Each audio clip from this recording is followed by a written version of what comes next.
Arratsaldeon kafezaleok eta barkatu streamingeko berandu sartu naiz eta ez duzu saio hasiera entzun, baina tira ez ezer gertatzen lasai eta esia zaitezte zaudeten tokitan, ze hautsak arrotzera nator gaur.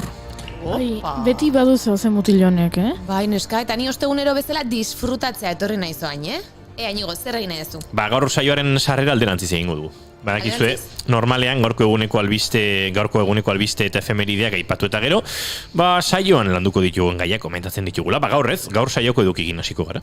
Zer gertatzen da, asteko irrikitan zaudela, ala? Bai, gogotsu eta gainera gai interesgarri mordo daukagu gaur. Bai, Amaiak berraragitzari buruz hitz egingo digu. Oso gai korapilatxoa da. Zuek sinesten duzu horretan? Hil eta gero beste gorputz batean berriro jaioko garela? Begira, nik nahiago dut erreportajea entzun eta gero eman iritzia. Berraragitzeari buruz, Bai. Eta berraragitzea oinarritzat duten pelikulak eta telesaiak ere aipatuko dizkegu. Bueno, eta Janak astebururako agenda prestatu du, gainera Topaklaun, Durangoko klaun topaketaren inguruan ere aritu behar dugu. Bai, baina hori hobeto azalduko digu Gorka Gansok, barrutik ezagutzen baitu Topaklaun berak. Baina Gorka ez da gaurko gonbidatu bakarra izango. Laborategira gerturatuko da online Andoni Mendizabal, argi teknikari eta diseinatzailea. Azken finean, teknikaririk gabe ezingo genuke artesteniko ez gozatu. Eta Iruñean antolatu duten borborka jaialdiaz ere hitz egingo dugu. Iruñean nola plataformak antolatuta, kontzertuak eta zuzeneko irrati showak egingo dituzte katakraken. Borborka, esan duzu? Borborka, bai. Eskerrak efen. Borboiak ulertu izut. Ez badakizu hemen ez ezkigula eta erreginak asko gustatzen. Nola ez, Nik soularen erregina maite dut. Errespetu bat, Arbatzen duzu etxistea, ez da? Oi, oma.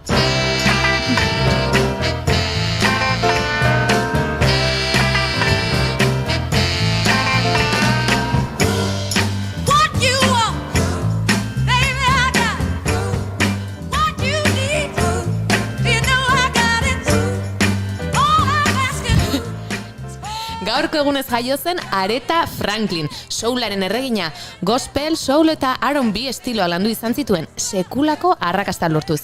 56 urtez aritu zen abesten, 2017an erretiroa hartzea erabaki zuen arte. Apaiz baptista baten alaba izanik, aitaren Elizako abes batzan abestu zuen txikitatik.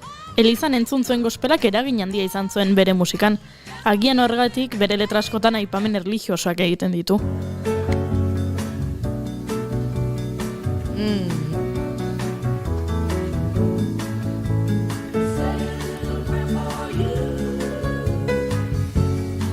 When I wake up, before I put on my makeup, I say a little prayer for you.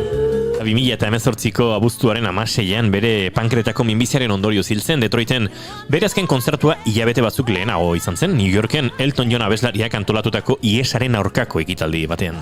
Patuak badu horrelako loturak egiteko almena, izan ere Elton John gaurko egunez jaio zen, Aretha bera bezala.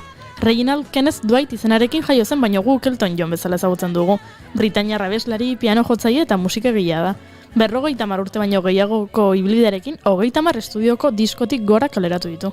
Eta badakizue askotan abestu zutela elkarrekin Aretak eta Eltonek? Entzun.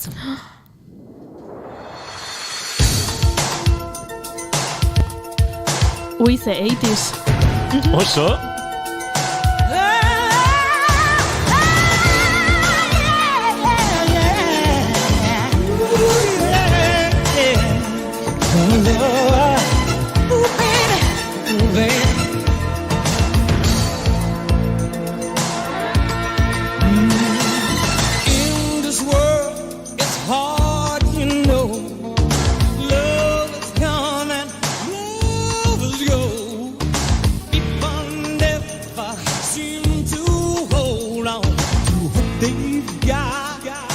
Eta 2019an Rocketman filma egin zuen Dexter Fletcher ingeles zinema zuzendariak, Elton John ingeles abeslari eta musikagilearen bizitzan oinarrituta dago, eta Rocketman abesti ezagunaren izenburutik hartu zuen filmaren izena. Rocketmanez gain, film askotan entzun dezakegu Elton Johnen musika, baina bereziki aipagarria da Moulin Rouge. Film horri esker maite nintzen ni Elton Johnen Your Song abestiaz. Ewan McGregor aktorea kantatzen dio Nicole Kidmanen satineri. But these things I do, you see, I've forgotten if they're green. blue. And well, the thing is, what I really mean. Eta atzetik Placido Domingo. Oh, bai? The sweetest eyes I've ever seen.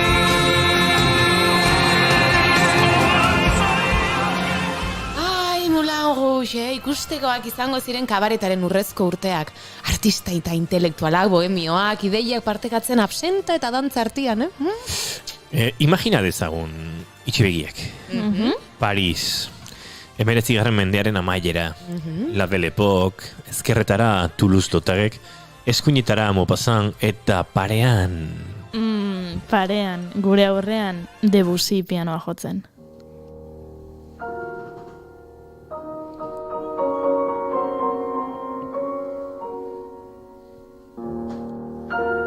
Eta batean, Woody Allenen pelikula batean gaude.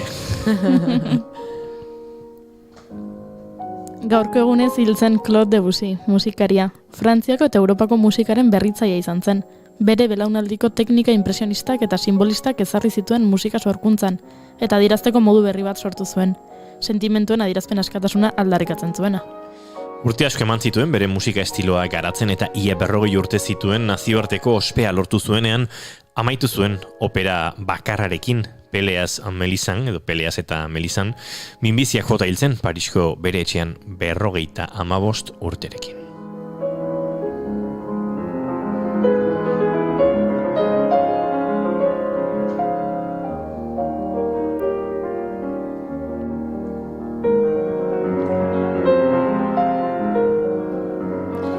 Pierre Lamour idazleak Claire de Lune idatzi zuen, Debussyren biografia, eta Lamourek begak Moulin Rouge izeneko liburua idatzi zuen, gerora 1952ko pelikula inspiratuko zuena.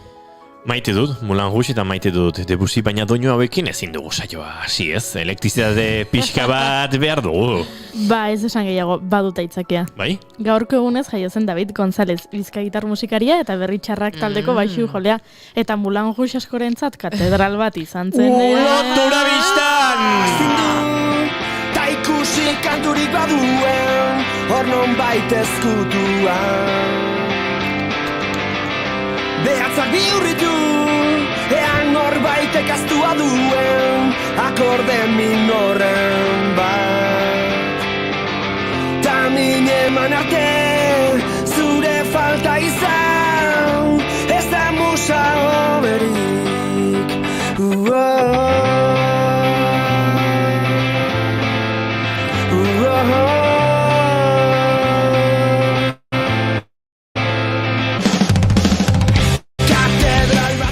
Horrela bai, saioa hasiko dugu, ezta? Ni dantza egiteko prest. Bale, baino sarrera alderantziz egin dugunez, koreografia ere atzeko zaurrera egin behar dugu. Osatzen zarete? Ai, ama... Saiatuko, Naiz? Saiatuko gara bai, martxoako 25 ditu gaur eta osteguna da ongi etorri guztioi bigarren kafera.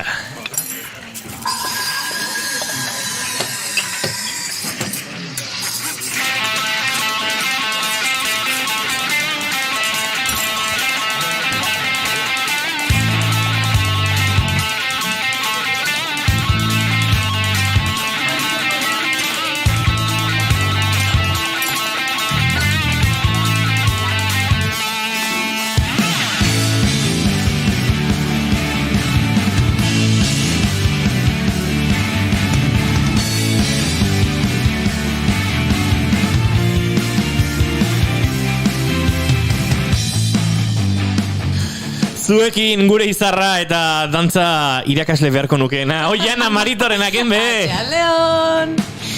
Zuekin gure beste izarra eta gero bronka botako diena dantza gaizki ginatik. Ai ama, hau da bizimodua. Goiuri ez eizarandia! Arrastion!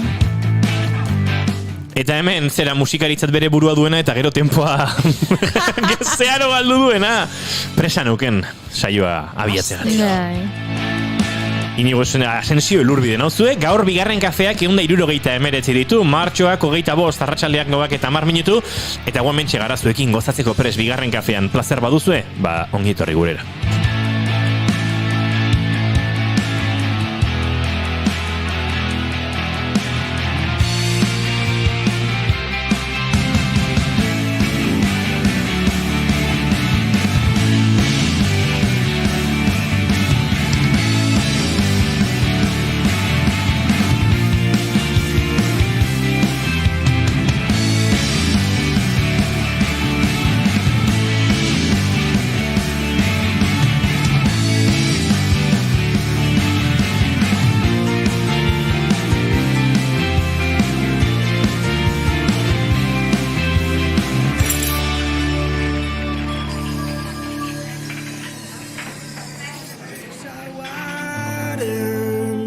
marmolezko egonarria.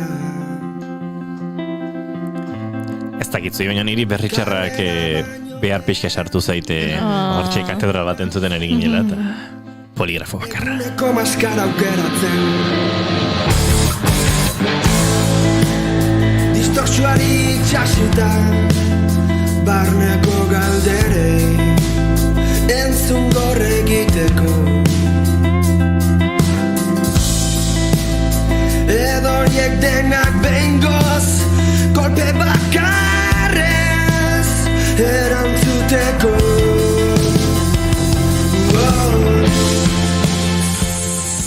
Zein da? Arkakuxo falta dela, gelditu makinak. Arkakuxo 5 minutu dauzkazu maite dutak amaitu eta Iruñera bidean jarri behar dugu, eta zera. Venga, hainbeste hemen xirikatu, eta gero... Baina maite duten tartean murgildu behar dugu, eta Jana Maritonen lagenbek esan behar dugu zer maite duen, edo zer ez duen maite, edo zer maite duen, edo... Zakit. Ba begira, maite ditut, 3 pertsone gozatutako besarka da, oixo.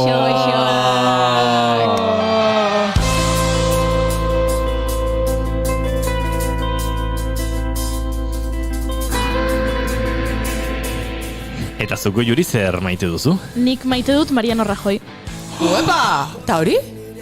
A ber, atzo, badakizue peperen bekutxa dela eta ez dela, eta barzenaz dela eta ez dela, bueno, ba hor daude paiketetan barneratuta. Eta atzo Mariano Rajoyk bere etxetik, ba hemen bideo dei bidez, bere deklarazio eman zuen epaiketa honetan. Eta, jo, eske esaldi oson bat esan zuen, a ber, luzatu ingo naiz, labur. Eta esan un, wow, eske maite zaitut Mariano Rajoy, eske horrelakoekin, jo. Nola ez. Eta bueno, ba, holaxe, nire luzatu naiz labur, nire maite dutakin, eske inigo, zure txanda. Honik anekdotatxo bat gogoratzen dut Santa Cecilia ospakizun bat igande batean hauteskundeak izan ziren, duela urte desente Mariano Rajoyk Espainiako presidente kargu hartu zuenean. Eta etorri zen Naparrotik, estrapaluzio esango nuke zela txaranga, maila handiko txaranga bat, eta oiko repertoriotik edo Tolosan oiko dugun inauteritako repertoriotik haratago, jotzen zituzenen bat bersio, eta batzuk ziren momentuko kantuenak. Tarararata, tarararata, tararata, sabes izan hoi? Alejandro. Kuk txistek eta txistek bota Pepe, a Mariano kantatzen genuen. Gero, jozuten Miguel Riosen bienvenidos. Eta, mentxe da Pepe riangitorrea jijijaja, irabazita gero zen bat urte jangen ditu.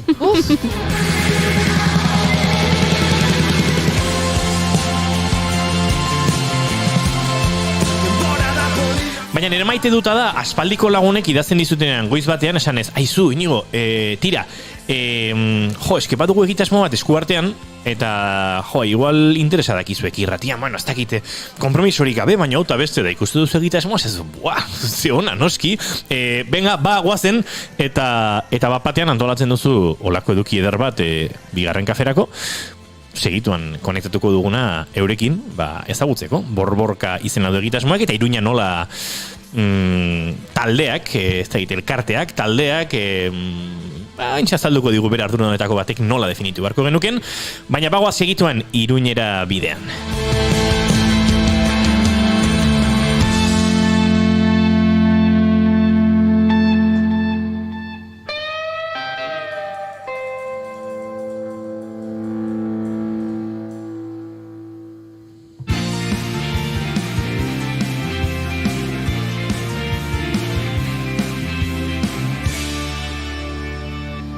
Emaiozu bigarren aukera bat egunari. Naiz irratian, bigarren kafea.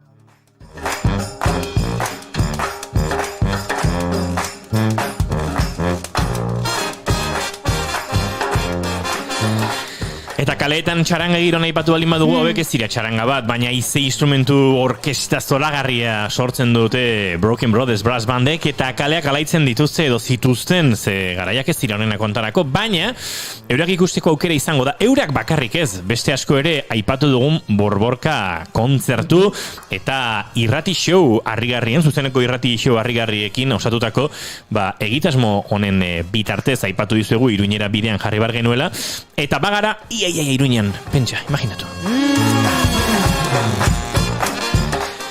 Bueno, katakraken antolatu dituzte, Moises No Duerme, Broken Brothers Brass Band, entzuten ari garen hori, Chill Mafia eta Ben Jart, Jagoikoa eta Reggae Zaharra, hariko dira besteak beste, eta datorren asteko larun batean hasi eta ekainaren amaieran arte, hainbat saio eskiniko dituzte. 2 hilabetean, zuzenean eta online jarraitu ahal izango direnak, eta jaialdi musikal hau, benetan, gauza interesgarria dela iruditu zaigu, ze gainera, bueno, ez da lehenengo aldi Iruñan olako horrelako zerbait antolatzen duela, akaso formatu hontan bai, garaiak behartuta, baina hori guztia azaltzeko, telefonoaren, streamingardaren bestaldean, gure bideodeiaren bestaldean, daukagu Xabier Maeztu, arratsaldeon eta ongietorri bigarren kafera.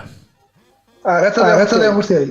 Bueno, saiatu naiz Iruña nola zer den azaltzen, ez dakit elkartea, giza talde bat, egitasmo global bat, hainbat jende zarete hor, eta hainbat ekitaldi eta egitasmo antolatu izan dituzu azken urte hauetan Iruñan, auzoen arteko kulture mugimenduak elkartzeko, eta beste hainbat helbururekin. Baina, konta iguzuzu, Xabier, nola definitu beharko genukin Iruña nola?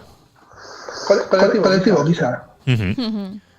Iruña nola kolektiboa da, hainbat jendeko osatzen duzuena, eta hainbat egitasmo martxan jarri izan dituzuenak, sartuko gara borborka baztertzera, baina bidean beste hainbat egin dituzue, eta badu egitasmo kultural eta sozialetik, eta badu Iruñerria nolabait lotu eta josten duen egitasmoak osatutako errealitate bat, ezta?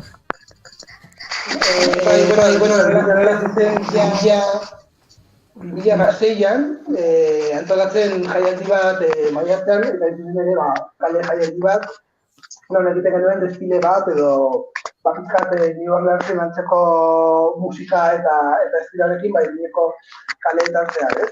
Eta, horretan dara, jarraitu dugu, noski, jarraitu izan duen zelebratu. Eta, eta baita ere bazaten ere bazengo dugu, ez? Pandemia garaietan, eta, nola sustatu musika, nola estan zer horren inguruan, Eta, binaren bako batzuk baita ere katakarriko kideak gara, eta pentsatu gero, inventajago espazio bat, kontzertuak egin dezakegu neurri batzukin, eta, animatu ginen, hartu ginen telefono, hasi genuen jendea deitu, eta, oso erraza izan da, eta oso ikusi dugu disposizio bat zegoela, ez? Olakoak egiteko. Nola, ezin dugun Nueva Orleans jun. Claro. Nueva Orleans gurera ekartzen dugu. Nueva Orleans jarriko dugu gurera. Bueno, abiatuko gara, esan dugu datorren asteko larun bata, ez larun bat ontan, 27an, Moises No Duerme y los Noctambulosekin, apirilean Broken Brothers Brass Band eta Chill Mafia eta Ben Jarten kontzertuak izango dira, eta esango nuke gainera apirilerako Xabier kontzertu batzuk bikoizten hasi zaretela, sarrerak agortu eta publiko gehiagok nahi zuelako parte hartu, ezta? Eske, harrituak eratu ginen, lehenengo egunean bukatu ziren atera genituen lehen da biziko 3 saioen sarrerak, eta goiz batean joanak ziren guztiak. Ordua, etxein genuen berriro taldeekin, eta esan genuen daizue, egingo dugu beste pase bat, eta noski baiet, orduan, baita ere posteko da, ez? Eta bai jendea egotea prest, ordaintzeko, zuzenean, musika zuzenean ikusteko. Agian, askotan, hemen ematen du jartzen duzula sarrera bat, eta hori, muga bat esartzen ari zarela, gero bestaldetik, musikariak dira, ordaindu bat zaila baita ere, baloratu behar da modu batean, Xabier, asko zobeto entzuten zaitugu orain, lehenengo erantzunean arazoak genituen eta berriz ere ingo dizu galdera, ze uste garrantzitsua dela, aipatzen izunez, gaur zuen lankide Dani Burgirekin aritu naiz goizean, esatzen Iruña nolak, hainbat urtetan ere, auzoetako mugimendu kulturalekin elkarlana, Iruñerriko hainbat egitasmo ezberdinen arteko zubi eta hostel lan hori egiten duela, eta hortan jardun izan duzue, ez da borborka zehazki hortan murgildu, ze garaiak ere ez dute albidetzen kalean hainbeste gauza egitea, baina urtetan bai heldu diozue ardura horri edo bai izan zarete giro hortan, ez da? Bai, berez, egin genuen lehenengo gauza, izan zen jaialdi bat, uste dut izan zela 2016an, urteak pasata, jaialdi bat, pizka bat, justo Yolanda Barcina Iruñeko Nafarroako gobernua usten zuenean, eta nola New Orleansen egin zen jaialdi bat, After Katrina, hurakan horren ostean, guk egin genuen After Barcina jaialdia, baita ere. Modu batean, ze baita ere Yolanda Barcina baita zen hurakan bat hemen, ez da izan zen nola uholde bat eta bueno, eta horren ostean urtero 2020an izan ezik, egin dugu jaialdi bat kalean, batez ere desfile bat, aurreko egunetan kontzertuak. Bai egia da, formatu hau ezberdina dela, normalean beti egin ditugun gauzak ez dira egin, hau da, sarrera batekin, eta bueno, baina orain goera pizka bat behartutak, dauka pizkat, eta bai toki itxi batean dela, ez gu normalean beti jo dugu kalean interbentzioa egitera. Xabi, argitu beharra dago, Iruña nola kolektibo guztiz ez ofiziala dela, hainbat jende gozatzen duzuena, eta batez ere diru laguntza eta proiektu ekonomiko ofizialetatik ate egiten duzuela lan, baina hala eta guztiz ere egiten duzuelan, eta hor badago balio erantsi bat, ez da? Bai, egiten dugu kasi fundamentatik baita ere. Eta askotan esaten dugun bezala, gazteleraz ez, bellas derrotas edo porrote derrak. Porrote derrak eta ruina ez, esaten dugula gure poltsiko eta lako, baina oso ongi pasatzen dugu, baita ere. Bueno, dagoeneko Arkakuxo entzuten ari da, segu baditugu gure txizlariak beti atop hemen, eta batean bagoaz Iruñera bidean, bagoaz katakraken inguruan aritzera, bagoaz Iruña nolari buruz aritzera, eta ez dago Arkakuxo, iritsi da, Xabi, gora katakrak, gora Xabi, eta gora Arkakuxo, berandu baino iritsi zara Arkakuxo.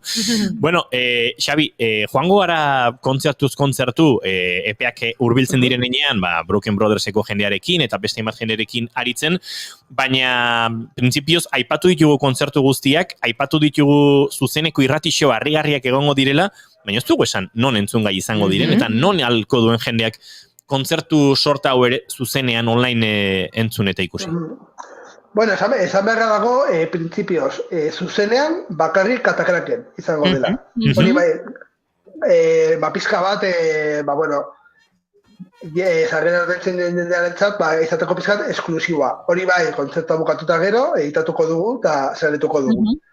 Orduan ez da egongo momentuz. Ze gainera, orain oso berria da, jarri dugu katakraken streaming zerbitzu bat, kamera batzuk, eta izango da lehenengo aldia grabatzen duguna. Orduan, nolakoa diren zuzenekoak, eta baina bai, ez dakit, larun bat honetan ez, baina segurazki astelenean, izango dugu, bai irratsaioa, bai kontzertua grabatuta eta eskuragai. Aizu, posten gara horrelako egitasmoen berri emateaz, posten gara horrelako egitasmoak garai hauetan gertatzen direla jakiteaz, eta berriz ere aipatuko dizuegu, ostirala da 27, bai? Larunbata 27. Jaztagi segunetan bizina izen ere. Martxoaren 27an, larunbatean Moises no duerme y los noctámbulos izango dela, hortik aurrerakoak, apirilaren 17an Broken Brothers Brass Band, apirilaren 24an Chill Mafia eta Ben Yard, maiatzaren 22an Jack and DJ Kyle, maiatzaren 29an H-Pati eta ekainean sartuta, Katanga da bizango dela ekainaren 12an eta 26an Jagoikoa eta Regezarra. Guztiak katakraken, guztiak Xabi okerrezpagara eguerdiko 12etan eta sarrera guztietan prezioa 10 eurotan edo badira ordutegi aldaketak. Horrein esan dituzula zerrenda guztia esan dut, hainbeste dira. Pentsatu dut, noiz bukatuko du. Bai, printzipioz guztiak dira 12etan, hau da, Moises no duermeak esaten zuen bezala, parrandak egin dutenentzat, lusatu ahal izateko, ez? Nora orain 11etarako etxean egon behar, astezara 12etan, ez? Bada parranda.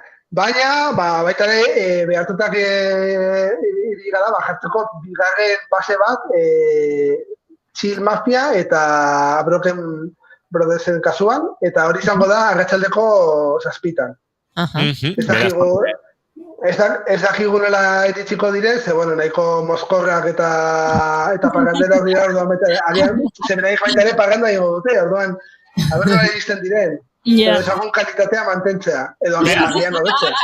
Bi kontzertu mota, hau da, zineko saio golfoak bezala, izaten ziren, hau berdin. bai. Baina nola aldatu diren gauzak, orain saio golfoak atxaleko bostetan izaten dira, ozazpitan.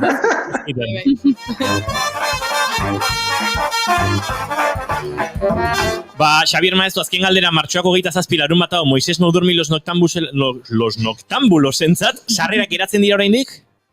Gutxi batzuk. Gutxi batzuk. Realizatu ditu eta gutxi batzuk, hor txiko dut. Katakraken webgunean eta plataformetan sartu eta bertan eskuratuko dituzte? Ez, printzipioz egiten dugu bakarrik fizikoki. Osa, Katakrakeko kantinan, urbiltzen zarete eta hor galdetu. Baina, nik uste geratuko direla, ez dakit. Ez dut esan kopurua, baina, bueno. Batzu. Beraz, entzuten ari zareten onartean, larun baterako plan eguerdik amabietan Katakraken, Moises no durmi los noctámbulos. Sarrerak badira, Katakrakeko kantinan, eskuragai. Xabier Maeztu, mila esker eta jarraituko dugu apirilera bidean eta, zuekin harremanetan eta taldeekin eta izketan horrelako egitasmoen berri emateko. Mila esker zuei. Besarka bat, aio!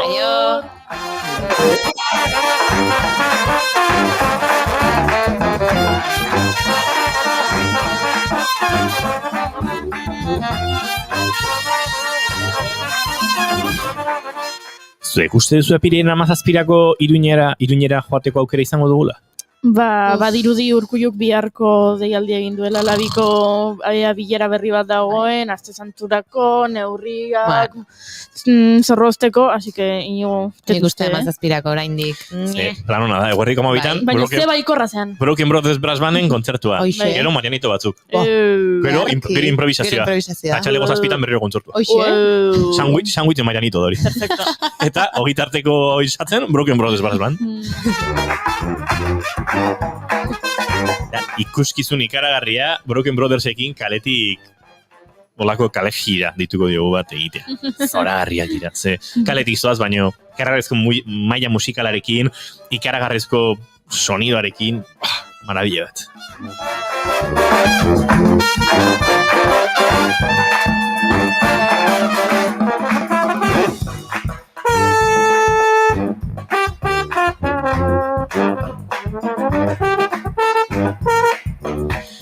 Broken Brothers Brass Band entzuten jarraituko dugu, baina adi, segituan beste giro batzutan murgildu behar dugu.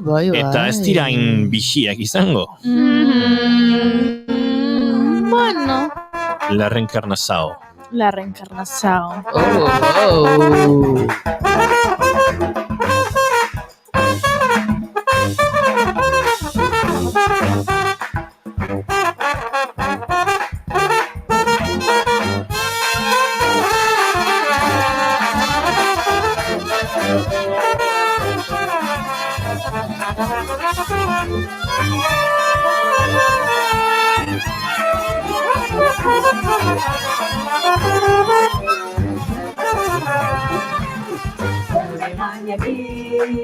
Izarra bakarrik, eurainetik izarra bakarrik, geure gainetik izarra bakarrik, geure gainetik izarra bakarrik, geure gainetik izarra bakarrik, geure gainetik izarra bakarrik, geure gainetik izarra zein egin zigutena desagertu da, tenpluak, noreak, poesia. Presa bortitz bat egin da gure jabe. Lantoki hau hobetu nahi dugulako, maitatzen tababesten dugu.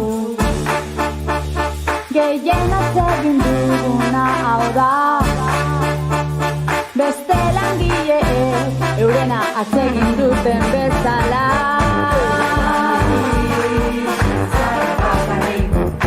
Arratsaleko 4:31 minutu zuzenan ari gara bigarren kafean naiz irratiaren sintonien gure gainetik entzuten Broken Brothers Brass Band.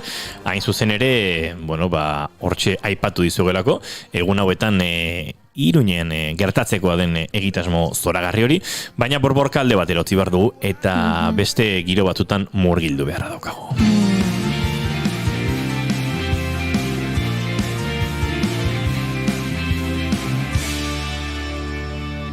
Emaiozu bigarren aukera bat egunari. Naiz irratian, bigarren kafea.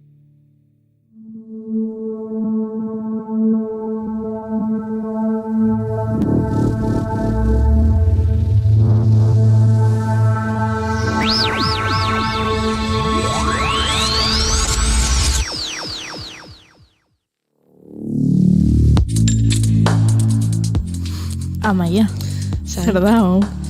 Ba, nire gaiarekin oso ondo... Ondo doa? Bai, egia esan, ez dakit, gustatzen zait. Zein da gaia ba, ze misterio. Hoi da. Ba, gaia da aragitzea edo berraragiztatzea. Epa! Ai, ba. Beste kontzeptu berri, ba. Bai. Hau, Juan Ignacio Artxoa galdetu beharko dio. Beak ezur berritzea erakutsi zigun, baina berraragitzea, ez? Galdetuko diogu, urrengo astean, badakin. Ba, kontatu, aber zer dan aragitzea edo berraragiztatzea? Ba, da berriro bizitzea. Erlijioekin zerikusia handia daka, bino egia da jende askok sinisten dula, behin bizi ondoren, berriro jaiotzen garela. Izan beste gorputz batean, beste izaki mota batean, edo dena delakoan. Eta, bueno, gai katramilatxua da, eta sinisten ez duenari azaltzea koste egiten da. Naiz, eta sinisten duten pertsonentzat errealitatea den, eta oso ulergarria den bizitzaen zentzua hori izatea beraientzat. Badaude 11 modu berraragiztatzea ulertu eta gaina sinisteko ere. Baina, harrituko zinatekete zenbat modu, kasu, historio dauden berraragiztatzea azaldu eta historio desberdin bidez kontatzeko. Ba, kontatu. Bai, bira, film eta telesail askotan, baina askotan benetan, agertu den gaia izan da. Eta, bueno, honea batzuk ekarri ditut horrena, ez kontatzea? Bai, Vale. Bueno, ba... Zein da lehenengo filma? Filma da Here Comes Mr. Jordan, eta da 1941 urteko filma. Bida, ze kasualitatea nik hemen daukat, Abestia, pelikula horrena. Bai. Elvis Presleyena? Ze kasualidadea. Qué fuerte. Zeona zean guri. Epa!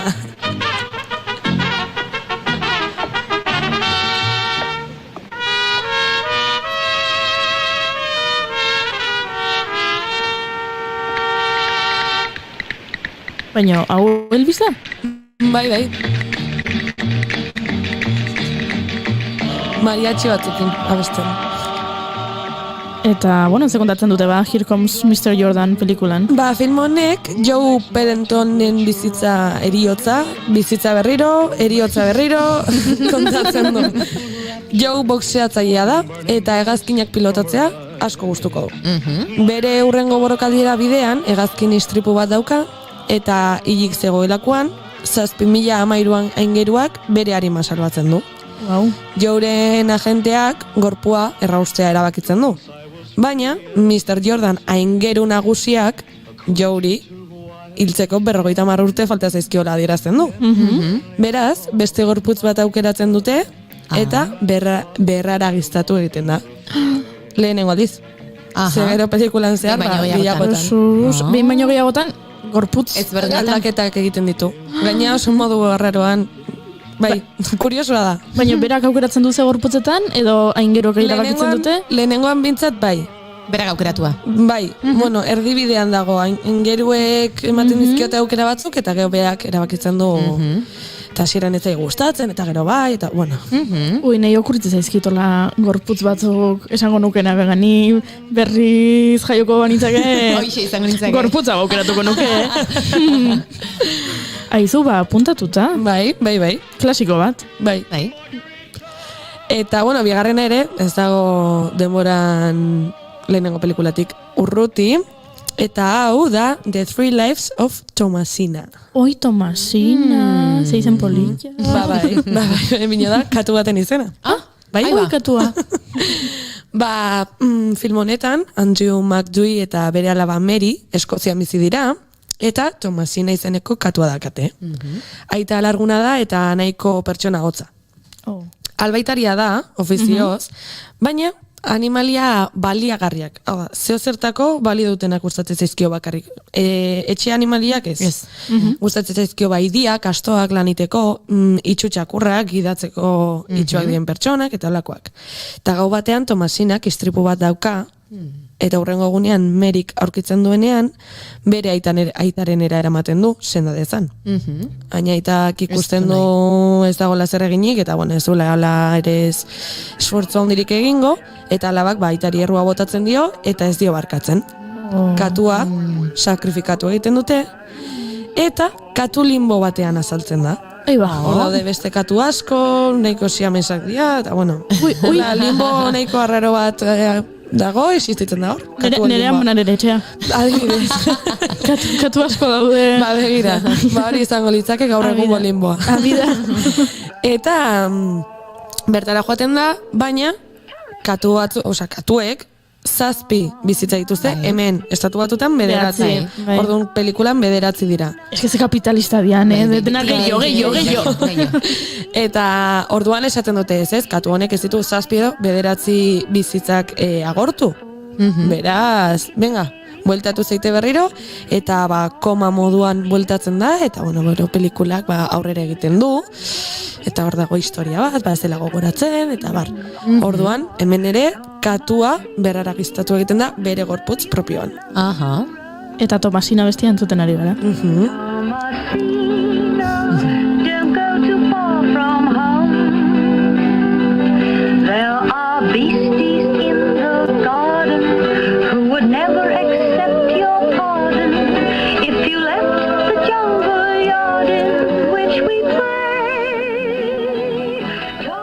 Baina pelikula hola berrixeagoak ere badaude, ezta? Bai. Hau, 1983 urtekoa da, eta The Little Buddha deitzen da. Eta bueno, film honetan budistak agertzen dira. Budistek ez bakizute, berraragiztapenean sinisten dute, eta bueno, nola ez zuten ingo film bat honen inguruan, ez?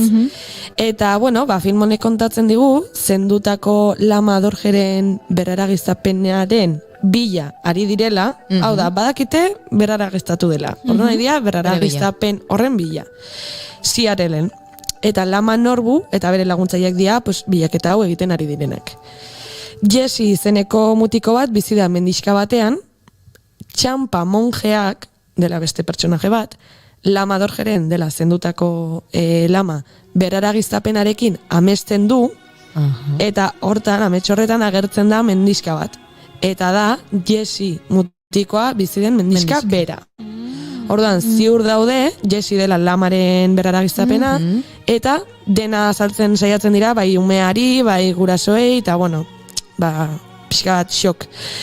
Baina, munduko beste 2 pertsonengan ere aurkitzen dituzte loturak lamarekin, eta Butanera joateko eskatzen diete monjek, ikusteko, ea benetan den edo ez, eta bueno, hasieran daude pixkat dudatzen ez dutelako sinisten, baina gauza asko gertatzen dira, eta aita semea juniten dira.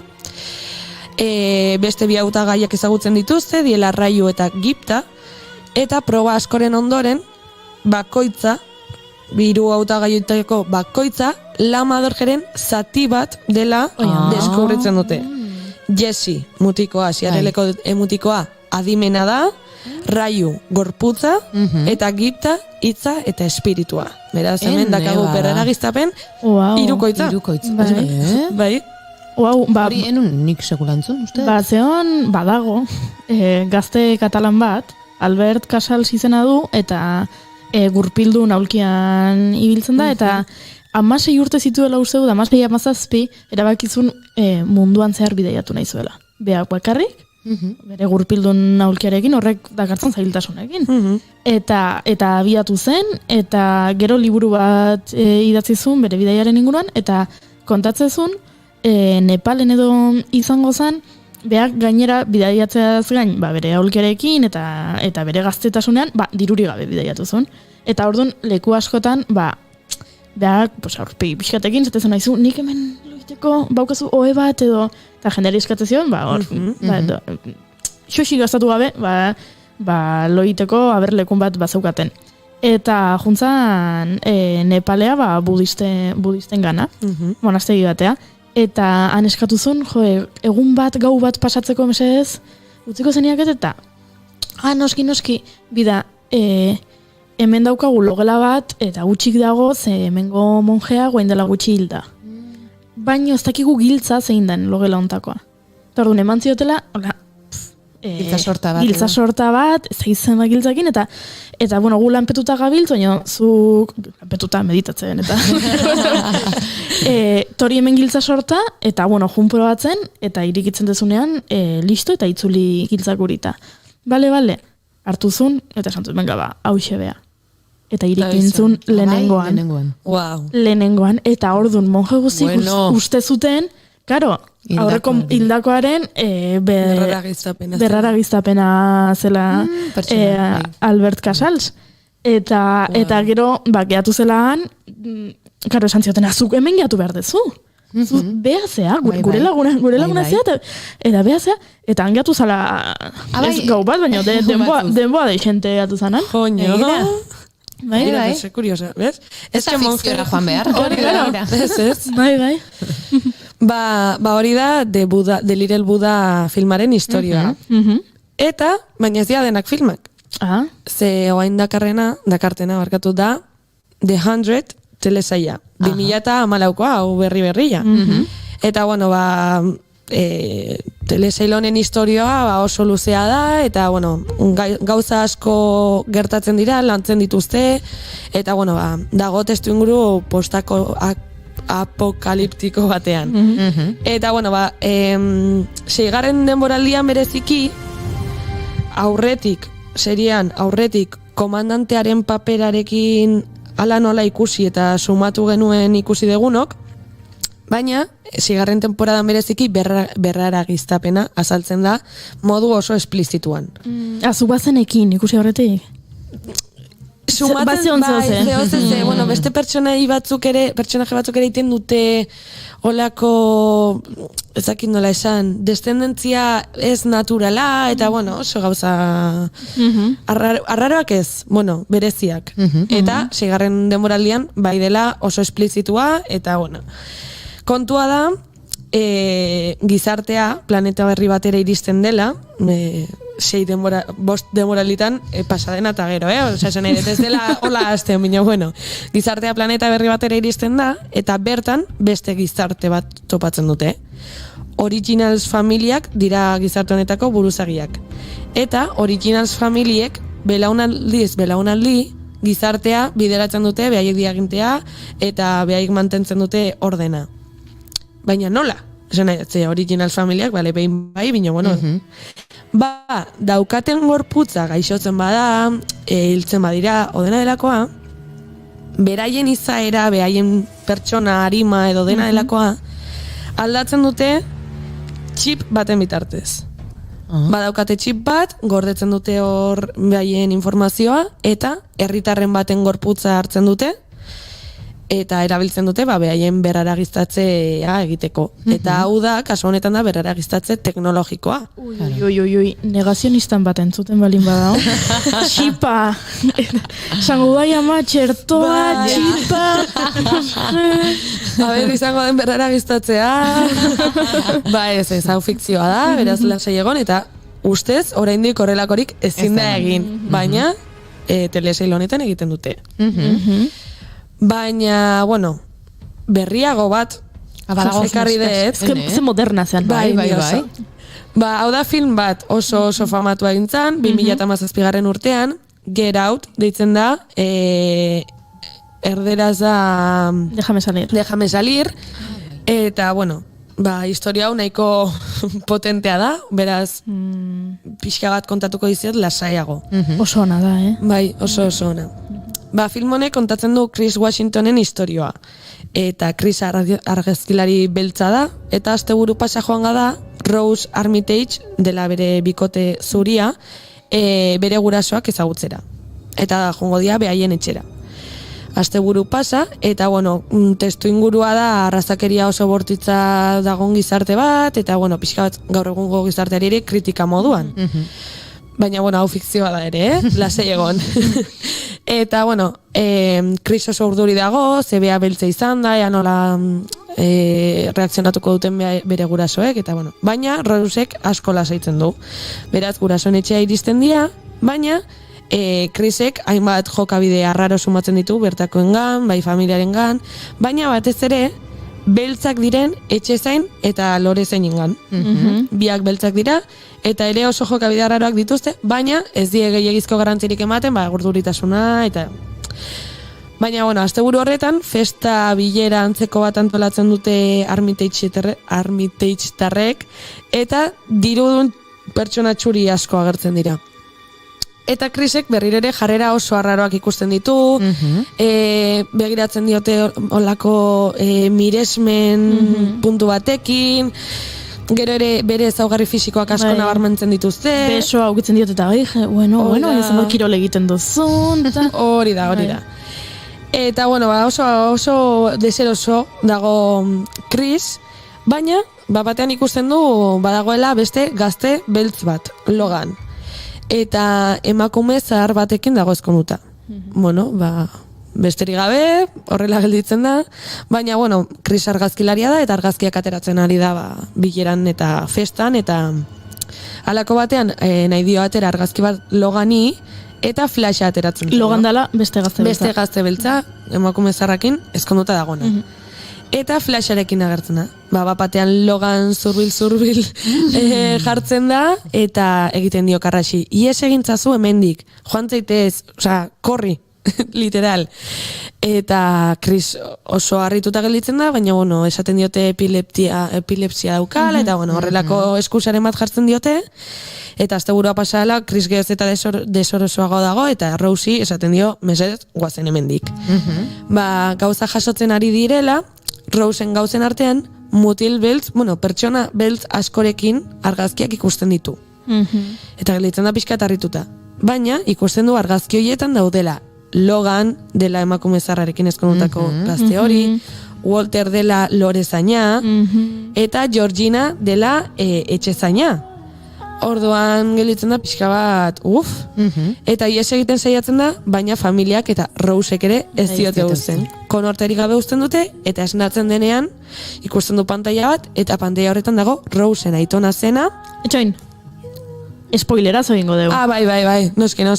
2017koa da, nik usi nahi badezue... Behan duzabiltzat.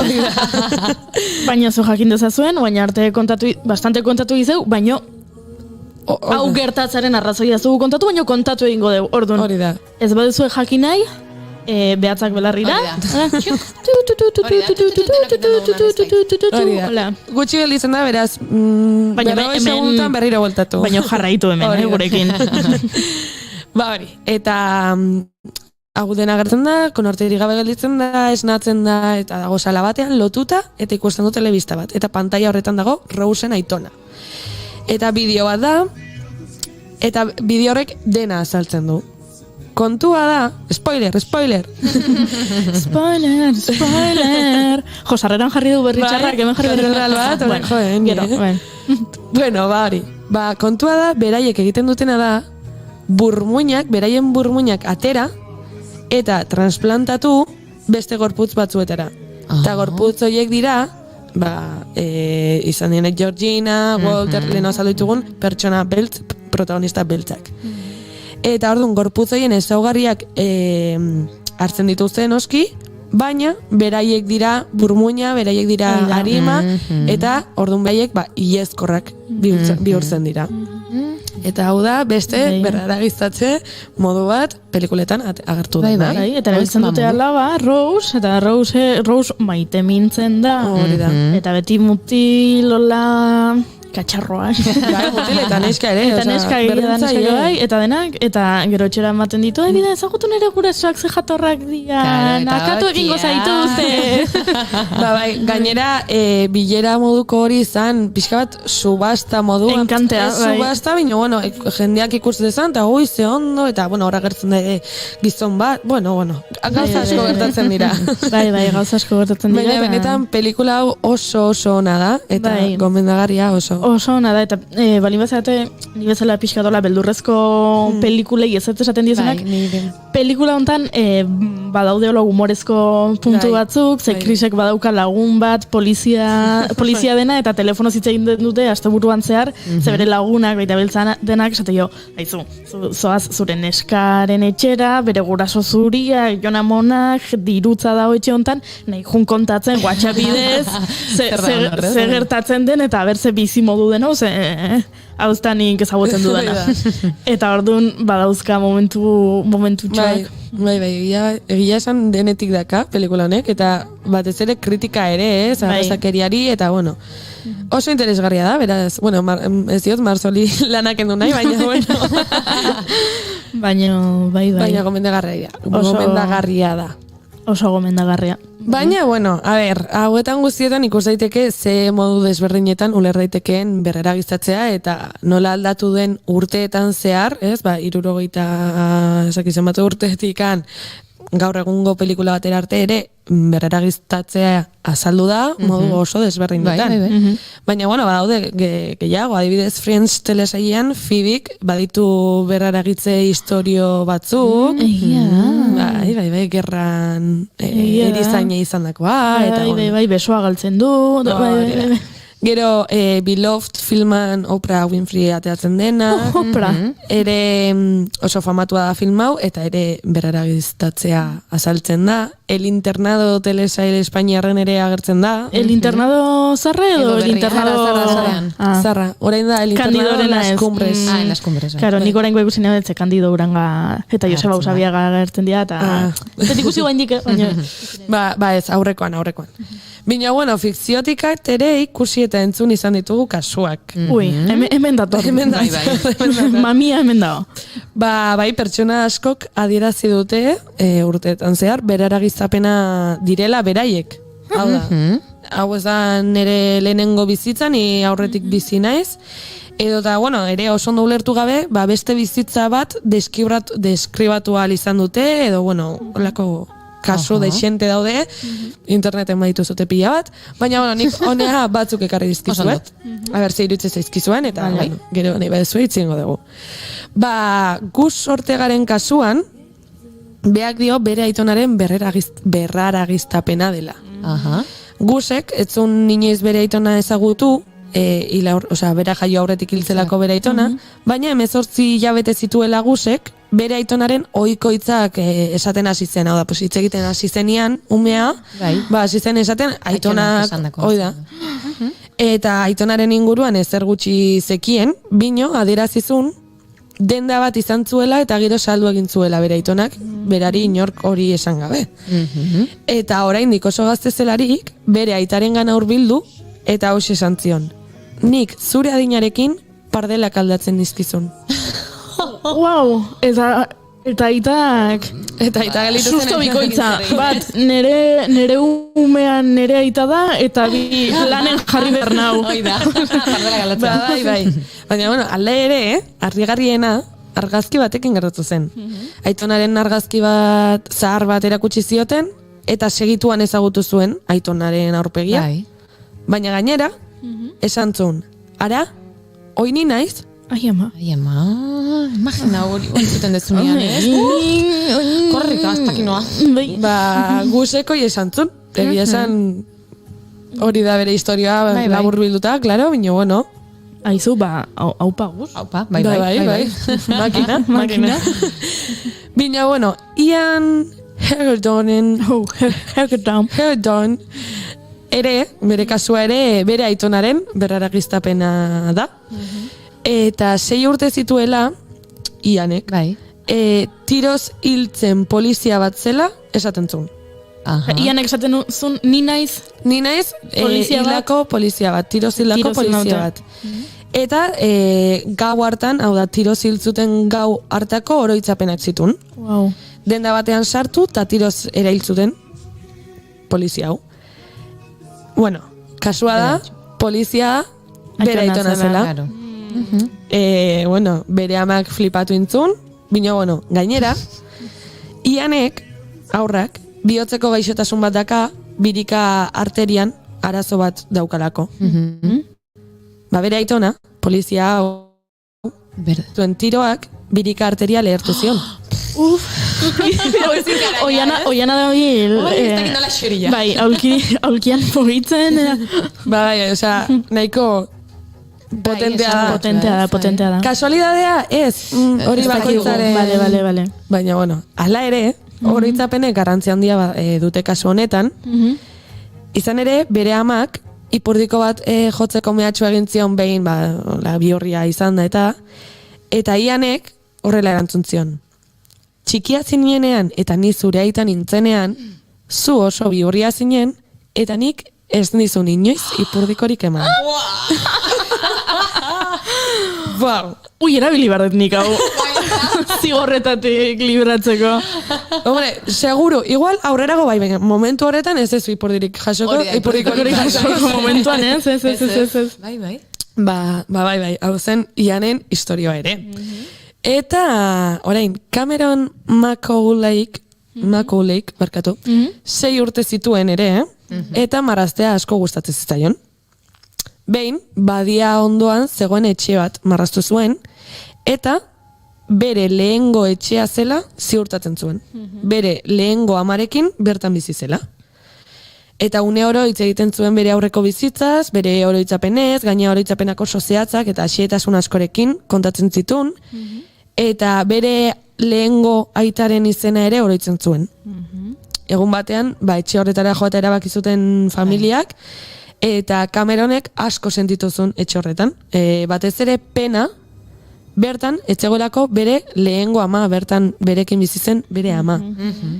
Eta momentu horretan, gurasoek, Cameronen gurasoek, bizitza honetako gurasoek, barkatu, ez zuten dudarik izan, eta behaiek konbentzituta zeuden, bere aurreko bizitza gogoratzen zuela, eta Cameron izan zela bere bizitza gogoratzen zula. Eta, bueno, azkeneko kasua, hau dela pixka bat nire... Gustokona? Bai. Bai, labur kontatuko dizuet. Maitzeko utzi dugu hor. Bai. Eta zuri ze gustatzen zaizu, nahi gustatzen zaita, bida, nire berra giztapen favoritoa da. Bai, izan ere, notizia guentzun duela ja urte batzuk, bino, bueno, ez asko, 2015 inguruan. Eta Lukeen historioa da. 5 urte zitun, eta Ohiokoa da. Bueno, Ohiokoa da, 5 urte zitun leno, orain gehiago ditu. Baina Lukek bazekien hau etzela bere lehenengo bizitza, eta lehenago emakume afroamerikar bat zela azaltzen zuen. Txoin, guain Iker Laurobak egintzegun abesti batek, sekulako zentzua dauka. Abestian letra zan. Ohio, eta hili inoiz. Wow. Bai. Bazekien, Ohioko jendea ez dara hiltzen. Eta Iker ere berrara giztapen bada. Wow. Bueno. Etxe, jarraitu. Lukek esaten zuen Pam Robinson zen emakumea izan zela, eta 1983 urtean hiltzela. Chicagoko Paxton hoteleko sute batean. Berrara giztatze prozesu osoa gogoratzen zuen. Beak esaten zuen, leheno Pam zela, baina hil egin zela, zerura igo zela, eta jainkoa ikusi zula. Jainkoak itzuli zuela berriro bizitzara, baina esnatu zenean, ume txiki bat zen, eta Luke izena jarri zioten. 2 urte zitunetik ari omen zen kontatzen bere aurreko bizitza, eta emakume nintzenean hile beltz eta luzean nuen, esaten zuen denbora guztian. Bere ama hasi zen investigatzen, kuriosidadeakin, eta bai, Pam Robinson emakume hau existitutzen, Paxton hoteleko sute batean hiltzan, 1983 urtean. Wow. Eta egin zuten proba bat, Luki jarri zizkioten argazki asko ez egunenak, eta horren artean zuen Pam. Eta Pamen argazkia identifikatu zuen, eta gainea, esaten zuen, momentu hartaz gogoratzen zela ere. Gero bat batean, horitzapenak desagertu entzian, esaten dutenez askatu egin zuen Pamen arima, eta ja, Luke baina, bueno, historia oso fuertea da. Wow. Baina, bueno, fikziotik errealitatera eta errealitatetik fikziora denak dira berrargistatze historiak eta bakoitzaren baitan dago zer sinistu edo zertan sinistu. Hala ere, bizitza hau behin izango dugu eta izan hurrengo bizitzan oroitzapen onak izateko edo besterik gabe bidaiontaz gozatzeko, bizi orain eta gerokoak. Oso, ona. Kerrik asko, Amaia. Mi esker.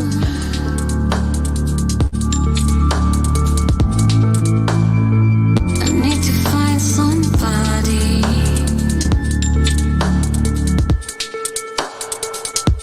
Black skies glowing.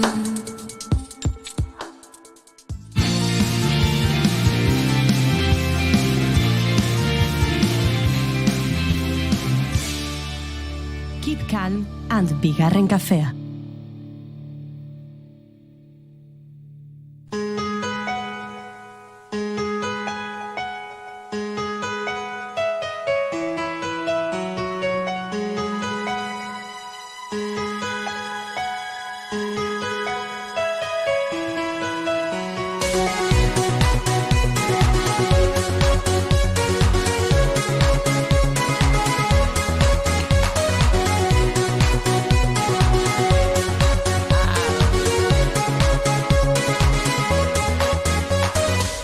Idoia, zer moduz?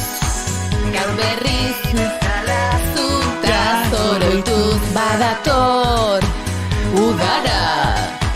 Laster egonen gara Zu. Itxasoko olatuek eskutitza ekarri dute. Baina, bera. Hitzak irakurtzen, gehiago naiz maite nintzen. Olatu aparrean dazkat, Goiuri eta Oiana, eta nik ere nahi dut digo, baina ez dut olatu harrapatzen. Aizue, abestera do irratxaia egitera joango garen Iruñera galdetzen zuen arkakusok. Ondo pasatzera. Pasatzera. Hoxe, esan berrun, zer esan du Xabi Maezuk? Parranda. Bai. Ba, Eta guk esan dugu, Marianitos plan. Oida. Está. Ez Marianito Rajoy, ez konfunditu. Hortaz eraritu gara eta gaur. Luzatu egingo naiz, labur. Ba, gauzak diren bezalaxe, abestio jartzen dugun bakoitzean zera eskatzen dizuegu. Gure postal lehiaketan parte hartzea eta hortarako erresa duzu bidea. Euskal Herrian dagoen Gipuzkoako Tolosako herrira bidali behar duzu zuen gutuna. Bigarren Kafearen laborategira, 2000 lareon kosta podera, Goiuri? Kosta ala kosta. Kosta la kosta, posta bidali. Iritsi da gaur bat. Eta esan digu gutunean, bere izena ez esateko, ze entzuten du gure irratsaioa lanean ari denean. Eta bere lankideek eta bere nagusiak ez dakite Entzuten eoten dala. egoten dala Bigarren Kafea entzuten. Beraz, ezin dugu bere izena esan, baino... Eta, ez dakit egin, bronka bota edo... Lasei Mikel ez dugula zure izenik esan. Ba, horrelaxe, dio Jon Lizek esaiatzeko gehiegi, berak irabaziko duela. Baliteke, baina zuek bidali zuen postalak. Rondilla kalea 15 helbidera, Tolosan, Gipuzkoan, Euskal Herrian, 2000 lareun, barkatu, 20.000 lareun, postako dean, eta hor jarri Bigarren Kafea, edo jarri Goiuri, edo Inigo, edo Jana, edo ez dakit, edo Idoia, noski. Amodioa da erantzuna. Itxasoko olatuek Hola. eskutitza ekarri dute. Arratsaleko 5 eta 4 minutu eta gu bagoaz aurrera eskutitza kantu honekin bai, gogarazi dizuegu, gure lehiaketan parte hartzeko Ili kafe makina bat daukagu zuen artean sari bezala emateko kafe eta guzti guk hartzen dugun kafea hori bai. Ikertu du txokolateren asuntoa. Mierda. Oi ba. Erakutsi nahi nizuen gure katillo pertsonalizatua, baina Eta hemen kafea estropizioa. erori zaizu. Ai ama, ze gauza gertatzen diren bizitza. Oh my god. Ze triste. Bai? Ba, abesti honekin triste ja ez. Baduzu klinisik eskura? Txoi. Bai. fantabulous night to make romance neath the cover of Katilloa puskatu gabe, bai, lasi, katilloa ez da puskatu. Igual teklatua, ordenagailua, edo zerbait, baina... Ui, segiten. You know I'm trying to please to the calling of your heartstrings that play soft and low. You know the night's magic seem to whisper and hey. You know Bale, esan nahi genuen kafe makina gure kafea bezalakoa hartzeko izango dela zuena, edo zuetako norbaitena, baina katillo hau gu bakarri dugula. Beraz, katillo hontan kafe hartzeko, hili kafe makina eta hili kafea izatearekin ez da nahikoa. Gure laborategire etorri behar duzu. Bat etorri zen, bere postala eskuz ekartzera. Batzuk atean utzi zuten, zera, pakete bomba bat balitzela. Denetarik izan dugu, ez pentsa, baina normalean postari etortzen da. Kaixo, gaur ere bai, da bai, kaixo, majo, Pako, venga, biarte, aio, eta urrengo nean berriz dator. Kaixo, postala, bai, lasi, when you come my heart will be waiting. Oso triste nago. zer pasatzen da. Badakizu Oianak ekartzen dizkigula proposamenak astebururako. Bai. Eta goain dela aste batzuk ote ginala mapa hartuta begiratzen, ontara ezin dut jun, ontara bai, hau ikusi dezaket, hau ez. Gero mugak askatu zituzten eta joan gaitezke adibidez Bilbora antzerki bat ikustera. Euske Inigok, ez gure Inigok, beste Inigok, Bai, esan du berak proposatzen dula itxiera perimetrala berriro. benetan, Bai. baina noiztik. Ez, esan du 400 gorako tasa dagoen lekuetan. Orduan berriro tasak begiratzen ibili behar dugu, ea herri bakoitza ze tasatan dagoen, eta horrek zailtzen digu guri Dena. Oianaren proposamenak jarraitzea. Bueno, zukalare apuntatzen jarraitu, Ni jarraituko dut, Hoi da, beti, etxiko lanak beti. egin behar dira, eta, bueno, Eta behintzat, hain naiz geografiaz asko ikasten. asko ikasten. Claro, azkenean hemen Ze- ere errepaso egiten dugu. Bai, ze hasten naiz begira mugakidak, ba ez nekin Hau hemen hemen. aiak eta ez dakit zeinek hemen muga zeukatela eta eta Bueno, behintzat ikasten nahi naiz. ikasten egia bintzat ez? Bai. Bueno, Proposatu nahi dut egunean behinako, bai. ze aldatzen juten dira galdera estiloak, lehenengo denboraldian adibidez orduaren galdera etzegon, ze ordu da erlojoa jartzen dizu eta zuk asmatu behar duzu. Ba, urrengorako jartzeko mugakideak. Begira. Ze pila bat ikusten nahi naiz eta nik uste Asmatuko zenituzten. oitan asmatuko nituzkela. Goi Juri, badakizun dagoen antzuela garretzen du Jon Lizek. Entzuten gaude ari gara esan nahizu, baina tira. Esaiazuek atakrakekoi bertatik irratsaio bat egitea, badakizu non dagoen barainain? Jende hau zera, pixka tarrotuta, ez? Barkatu baina. Zertan zabiltzate, gaztek? Edo bezan gaztek? Aizu, nahi gustatu zei barainainetik, barkatu, katakraketik saio bat egitearena. Bai, Ez da bat ere txarra, irratsaio bat Bai, katakraketik. osteguna, mesedez. Arkakuxo, zuk gestiak egin managerre izenatzen zaigu. Bai. Eta esker modura, eramango dizugu Tolosako xaxu pakete bat. Adibidez, edo... Gorrotxak oraintzen dute. Teiak. Hori da. Edo gata tarta. Wow. Horrelako zerbait. Axuri beltzak zateu trapagaran Euskal Herria marginala. Axuri beltza, ez zait inoiz, ez dakit benetan trapagaran goazean, edo dena txantxa den. Nire lio bat, zein da trapagarangoa? Axuri beltza. Axuri beltza bai, eta Jon Liz antzolakoa. Bai. Arkakuxo, barainen didakigun bakarra da auditorio badagola oso guapoa. Horre kontzertuk eta denetari egiten da. Hortik irratsaioak ere egiten dira. Eta arkakuso hangoa da. Bertako. Eta zu bertakoa zehala. Eta gehiago, badauzkagu artistak eta denetari barainen. Bai. Asko dakigu Baina barainen. arkakusok esan du xaxuk eta ez, beak Hilia hilia nahi dula. Ai. Egunean behineko jefea Jon Liz da? Jo, seguraski. Jon Liz? Ez. Batzutan kontraprogramazio digu. Nola izangoa ba jefea? Egunean behinekoa? Inungoa, ezin du izan. Guri kontraprogramazioen badigu, ez da jefea. Ez. Vale. Zu bizatezuna, Gojiri. Bueno, Gojiri, bainzuk antzulan azkeneko aldiz zein zenun. Auskalo. Ja, Agin ez dugu jakin nahi. no, ba, ez horrez. Ez errez. Garai bate... Ez dauketola antzulako... Ja, garai batean gehiago Bitxikeria. pasatze ginen antzolatik Jon Liz ez pentsa. Ni ez. Bez? Ni Gure sekula. gutxi, antzulatik. Antzulatik? Bai, azken alian gutxi pasatzen ginen antzolatik. Lehen... Bai, besterik etzan geratzen, kami baten atzetik eta gozo zibiltze ginen. Baina orain... Trapagaranen etzara izan fijo. Barkatu Axuri beltza. Nik Trapagaranena orkestu dut munduko ziklismo senior txapelketa bat. Ez dut gehiago esango. Wow. Horrelako gauzan bat, oso xelebra zen, baina bai. Senior txapelketa, Senior da, helduena, veteranos baina edo. zenbat, zein da adina? Antzegon bat 80 urtekin, ez da maila diferenteak goten dira. Wow. Ze ona. Bai. Kontatu izuet behin junitzala hemen polikiroldegira ze ikusi nun iragarki bat aquagym itezutela. Bai, moda jarri da. Bai, igirelekuan aquagym itezutela eta sanun, jo, bida, nik kirola, zet sekula. Igualola, ez? Eta, lehen dantza egiten nun, baina aspaldiontan kirola abandonatuta, eta, igual, aquagym, honek interesgarria dirudi. Eta junitzan, eta esan ziaten, bai, apuntatu nahi duzu, eske 65 urtetik gora kontzat da. Eta sentitu nintzen, igual lordunez. Hain gazte eta hain zar aldi beren.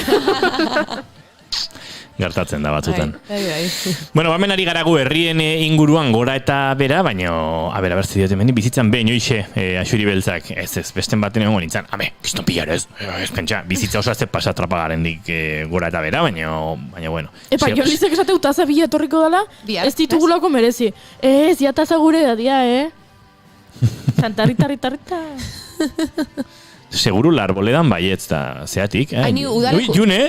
June naiz, gure june da, ez da gure june, beste june da, gurea. Bueno, gure june, baita gure entzulea, baina ez... Nik irikizti dit mi. Zer esan nahi dure, nik irkizti arkeztu dut. Bai, nik. Eta, bueno, sartu mugakideen herriena egunean beinen, hori da. Bueno, Jon Liz, taza biletzait etorri, ze ja ez daude bueltan. Hori bai, kafean nahi badezu etorri eta eskeniko dizugu. Baina nola, pixkatola desagertu zale izaten zen, ez horitzen Jon Liz, eskizeriaz bai ez? Jon Lizek eta xuri beltza bialdu dituzten. Hurrengo denboraldirako mugakidena egunean baina Jon Liz, egunean baineko zerbaitzea? Bera ote da. Bida, eske zaten misteriotsu batzuk, mesedez, Nik uste dut aurrera egin beharko genukela. Bai. Eta Twitchariekin bestela zora biatu ingo, Bale, ados nago zuekin, eta egingo dugu, kantu honekin esaterako mentxe daukagu. Ui, non dago? Hemen.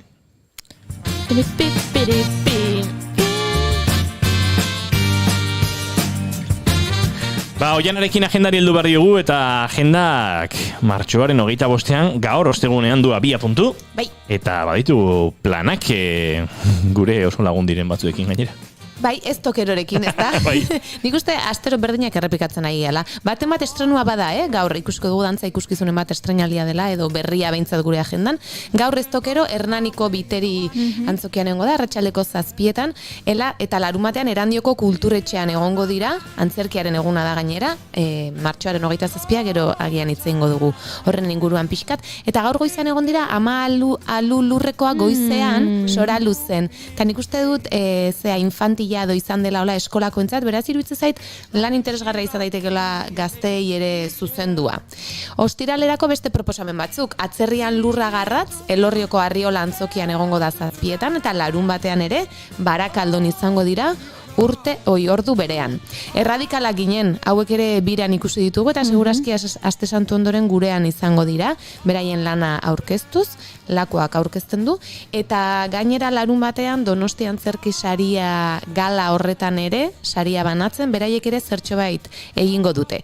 Eta esan bezala bihar, Arantzazuko kulturgunean, arratsaldeko 7etan, eta igandean, Zumarragan, eguerdiko 12etan. Ikusi dugu proposamenak lehen kontzertuak Iruñan bezala eguerdiko 12etan, antzerkia ere, orain artea kaso etzela ohikoena, baina eguerdiko ordutegiak ere, ez? Gustatzen zait plan hoi, Nik uste polikia eta gero potetxo bat, edo bazkaltzera, plan zoragarria, oina jaltzeko plana ezin nahi. Ja, gustatzen zait, 12etan antzerkita bazkaldu, bai? Bai. Bai zingo du, asturuntan ezin du. Ez. Bueno, urrangoan. Vale. Hori ondo.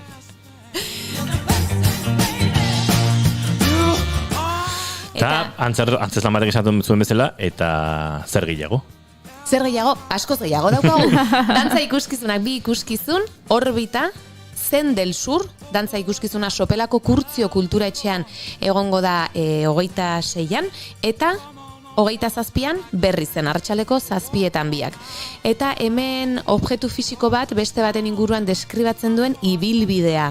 Ikusiko dugu holtza gainean indar zentral baten eraginpean eta dantzariak Carlos López eta Noemi pareja izango dira, zuzeneko musika, zirkuko elementuak erabiliko dituzte, gaur egungo mugimenduekin nahastuta, eta Kadizko kutsua eta Kadizko itsaso eta arte horiek ekarriko dizkigute gurera. Bidaiatzeko modu ona. Bai. Eta beste bidaiatzeko modu bat akaso erritu, Kukai dantza konpainiarena, Santurtziko Serantesen arratsaleko 7etan eskiniko dena, bihar ostirala, eta bertan, Sharon Friedmanek Jon Maiarekin batera egin du pieza hau, bera izan da batez ere sortzailea, eta gurean izandako teknikariak ere bertan dira Ikerne Jimenez, jantziteria egiten, eta David Bernues argiztapenean, eta gero betiko dantzariak. Eta oso bidaia, kasu honetan agian barrurako bidaia da, norberaren bidaiatxo bat. Eta beste dantza ikuskizun bat, Gorria, Munitibarreko herriaretoan arratsaldeko 7etan bihar, eta futbolistok Zuhaitz Gurrutxaga hemen izan genuen, Astigarragan izango da, arratsaldeko 7etan.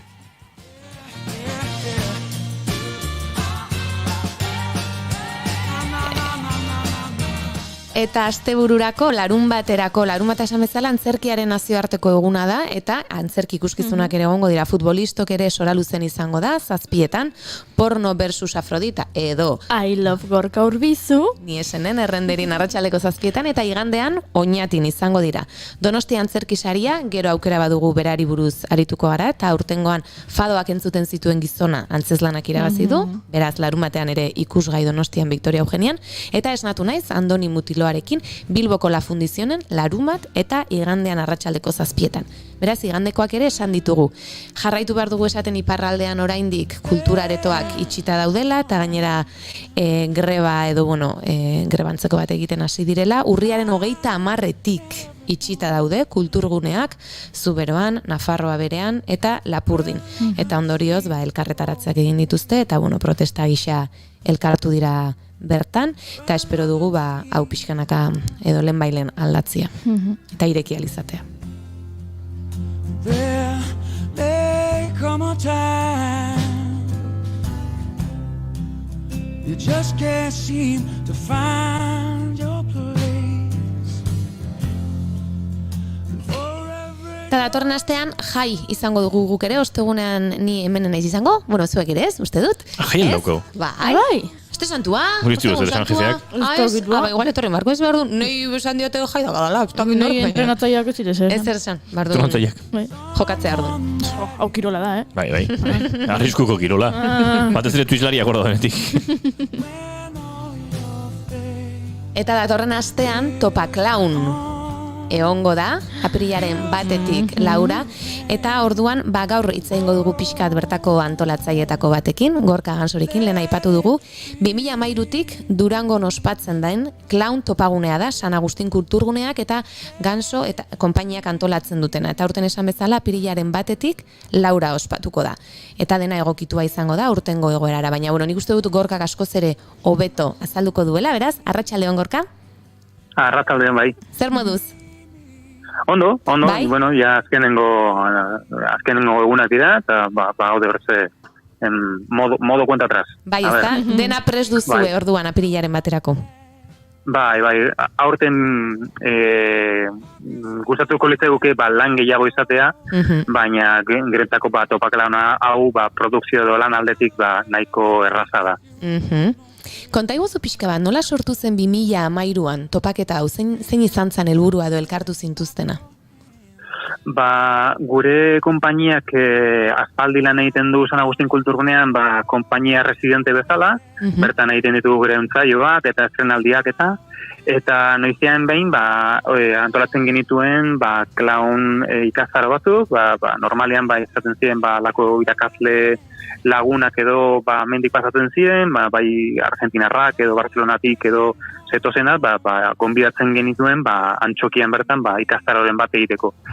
Eta urte baten, justu ez zen bat, eta 2 ikastaro aldi berean, eta nola ikastaroak zeuden eta etortzen zen, kanpotikan jendea, azkenean antolatu genuen alako ikuskizunen bat, ensaio irekiak, oso informala guztia. Eta, horrek izan zuen arrakasta ikusirik, aspaldin buruan geneukan topagune hori, sortzea,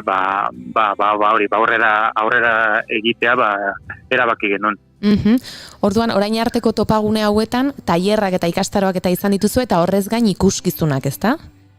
Iala da, gure ardatza beti izan da formazioa, eta horrek erakartzen du jende pilo bat estatu osotik, eta kasu batzuetan baita ere atzerritik. Zaitan ditugu hemen italiarrak, frantziarrak, Perutik etorri dira, Austriatik, jende pilo bat. Eta hori, bezaten duan bezala, erakartzen du, 150 lagun, hor inguru, eta hori hortarazten du, kriston giro aproposa Durangon, oso giro divertigarria, ze guztiok batera jaten dugu egunero, alako hori, topagonez bat sortzen da. Eta horretaz gainera, gau guztitan, ikuskizunak egoten dira San Agustin kulturgunean, eta egun batean baitare egiten ditu normalian kalian. Beraz, hortza dauzkazu, antxokian, 150 paiaso, aficionatua, profesionala, denetari, sekulako giroa sortzen, eta askotan humorearen asuntu hau, oso kontagiatu egiten da, eta bertoko Durangoko publikoa baita ere, ikusten du alako giro farregarria, eta farre gehiago egiten du, eta ikusizunetan oso emaitza onak izaten dira. Konpainia guztiak behintzat oso posik ateratzen dira hemendik, ze hori, ateratzen dira oso saio onak. Eta aurtengoan okerrezpanago, tailerrak ez dira egongo eta ikuskizunak bakarrik izango dituzu, ezta? Hori da, kendu dugu, kanpoko jendea erakartzen duen alderdi hori, guretzako funtseskoa, oinarrizkoa, baina mantendu izan dugu eta aukera hori izan dugu mantentzeko behintzat programazioa, eta kasu batzutan ez horiek mantentzeko, baizik baita ere handitzeko, foruen limitazio honekin eta konpainia bakoitza ez bat, azik eta 2 saio egiten ditu, bai San Agustinen, bai kaleko ikuskizunekin baita ere. Eta ze ikuskizune egongo dira aurtengoan? Badakit uste nazioartetik ere etorriko direla, hemengo konpainiak ere egongo dira, estatukoa, konta iguzu pixka ze ikusiko duten bertaratzen direnek? Mantendu izan ditugu, aukera hori izan dugu, mantentzeko, pasadan urtean, bertan bera utzi genuen programa guztia, eta gure asmoa, lehenengo asmoa zen, konpainia horiek behintzat mantentzia, eta hortze programazioan izatea. Eta, kasu batzutan lortu ditugu, eta beste batzutan, edo aurrekontu edo agendaren problemaren bat egon dalako, ez. Eta esan duzun bezala hori, frantziatik datoz abrea baxe, barkatu frantzezak nire pronuntzazio traketagatik, baina, oso ikuskizun polita ekartze, bi agure dira protagonistak, eta oso klaun berezia dira, nire ustez. Beraiek, normalian lan egiten dute Europa osoan, estatuan, festival oso importantetan, eta badakit oso positatu zela Durangora, orain bertan, bai zinemak, antzokiak, guztia Frantzian dago geldirik, ezin dute antze lan egin, beraz oso positatoz. Eta gero barnean hori kalean izango da, lehendabiziko egunean, eta barnean San Agustinin izango ditugu Zaragozatik datozen Indigesto Teatro, eta kasu guztitan, 2 saio egiten dituzte, eta 2 saioak, bentsat, oso berdinak izan behar dira. Kasu honetan, Indigesto egiten dutena da, improvisazio ikuskizun bat, beraz, 2 saioak guztiz ezberdinak izango dira, publikoaren arabera, oso emaitza ezberdinak izango dira. Eta gero urrengo egunean, Euskal Herriko paiasoak baitare, hortze, paiasoi aukera emonez, Maite Gebarak egingo du bere aurre estrenaldia, Que buen dia ikuskizunarekin, hori kalian, eta barnean Kataluniatik datorren Karlomo paiasoa aurkeztuko du bere ikusuna M. Hirugarren egunean dauzkagu kalean Los Barlow zirkoa eta humorean ahazten duen Kataluniatik datorren konpainia, eta areto barruan dauz beste Euskal Herritik datorren konpainia bat, Naita Produkzioak, eta aurketzen dute Bernarda Albaren historio ezagunaren bertsio bat humoreko derekin. Eta azkenik, bukatzeko azken egunean, azkenik, karrika, Durangoko antzerki talde amaterra, laugarrenean aidanez, laugarrenean azkenean lortuko du estrenatzea bere karrikan izeneko ikuskizuna, ze duela urte bat, iaia urte bat, daude pandemia honekin estrenaldia estrenatzeko saiakera honekin, ez da azkenean, badirudi, lortuko dutela hemen Durangon erakustea bere lana. Oso ondo. Eta hori izango da. Primeran, gonbite hortxe daukagu, lehen goiurik aipatu du Inigo Ordabilela, ez, beste Inigo ea datorren astean ze neurri izango ditugu, baina nik apuntatu ditut, Eta ni gustora jongo naiz aukera daukagun Durangora hurbiltzeko, ez da? Urkullu deitu, gero jendean azpeiten dara, badirudi ni naizela hemen ez duena nahi bat beste difutea. Ez du badakigu nahi duzula. Mila esker, Gorka, nik uste dut zurekin beste egunen batean ere itzengo dugula klaunaren inguruan, eta eskerrek asko topa klaun ere gurera hurbiltzeagatik, eta ea zer moduz baten den dena. Nahi duzunen, mila eskerrek asko. Eskerrik asko, jo. Agur.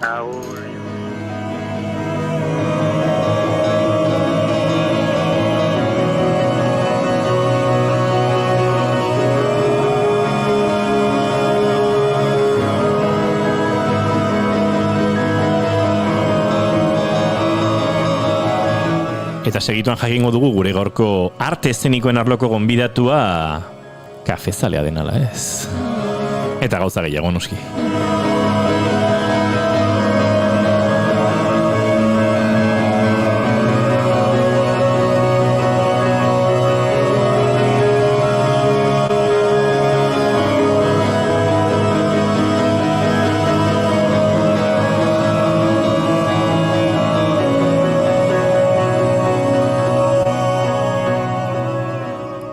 Denbora, Anthony and the Johnson zentzun gabe. Bai. Arrasaleko 5:27 minutu dira bigarren kafean zareten naiz irratiaren sintonian eta guaz aurrera.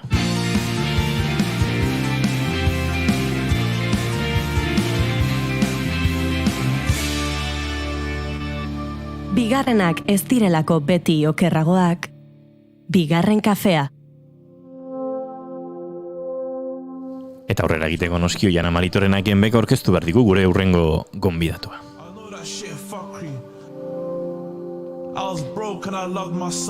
Andoni Mendizabal, Donostia, argi teknikari, soinu teknikari eta argi diseinatzailea.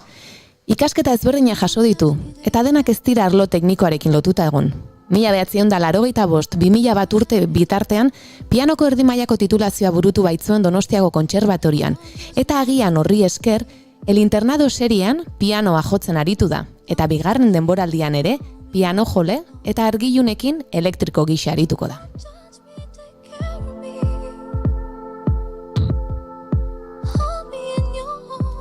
Horrez gain, arte ederretan lizentziatu zen 2005 urtean, argazki eta audiovisual espezialitatean, eta beti jarraitu du bere formakuntza lantzen ikastaro ezberdinetan. Zine eta arte eszenikoen argiztapen teknika, irudi eta soinu edizioa, eszena argiztatzeko 3D planifikazioa, argazki argiztapen ikastaroak, eta bar.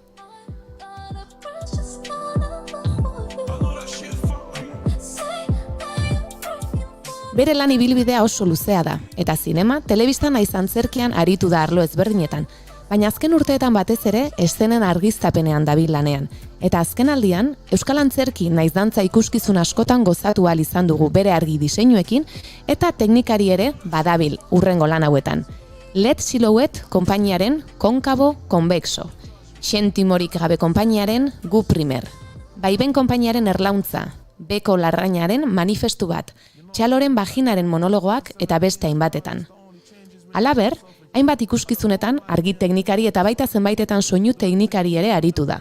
Adibidez, Ni munduko txarrena, 20.000 legua, Rita, Zoazpake santuan, Xerezade, Treblinkarazken trena, Japien eta beste hainbeste.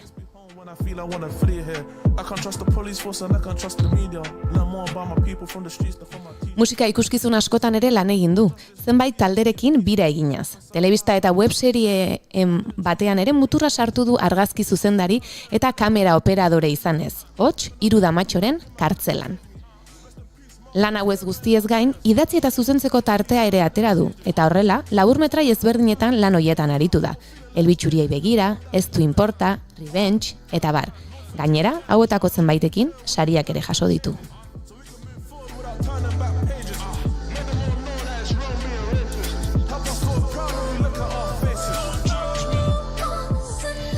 Gure txoko honetan arte eszenikoak posible egiten dituzten arlo guztietako kideekin hitz egin nahi izaten dugu, eta plazerra izango da gaurkoan Andonik bere lana gurekin partekatzea.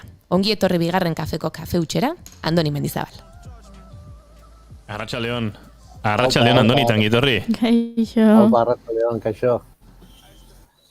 Arratsaldeon, kaixo. Kaixo, Andoni. Ondo entzuten gaituzu, Andoni? Bai pixkat behan du, baina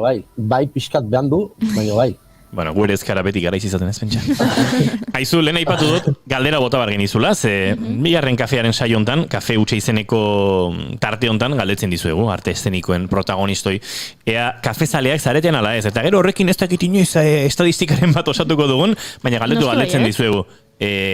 Andoni Mendizabal kafezalea dala, ez? Bai, noski. Eta bigarren kafezalea ere bai. Bueno, ondo hasi, Ardon. Baron, jakingo duzu hemendik aurrerako galdera gehienak oianak eta goiurik egiten dituzela, eta ni hortxe gatzen naizela bista zu hautatzen. Bueno, nire lehendabiziko galdera izango da, nola hasi zinen, nola sartu zinen mundu honetan? Arte eszenikoen munduan, argiztapenean, soinuan... Sinitzan, bideogintzarako argiztapena behar eta argiak nola esterio bat iruditzen koko bat horreita txurreria bat bilatzen zen, eta orduan eman nuen kurso antzerkietan, eta horrik hasi nuen argiztapena zuzenerako eta ikuskizunetarako eta hortik hasi nintzen. Pixkanaka muturra sartzen antzerkian eta kontzertutan eta horrela hasi nintzen. Aurrekoan justu topo egin genuen ikuskizun batean, zuk argi diseinua egin diozun ikuskizun batean, LED silueten konkaboan eta konvexon, eta nik deferian ikusteko aukera izan ditudan lanetan, ez dakit kasualidadea izan den, baina uste dut argiztapenak sekulako garrantzia zuela, edo iruditu zitzaidan inoiz baino presentzia handiagoa zuela.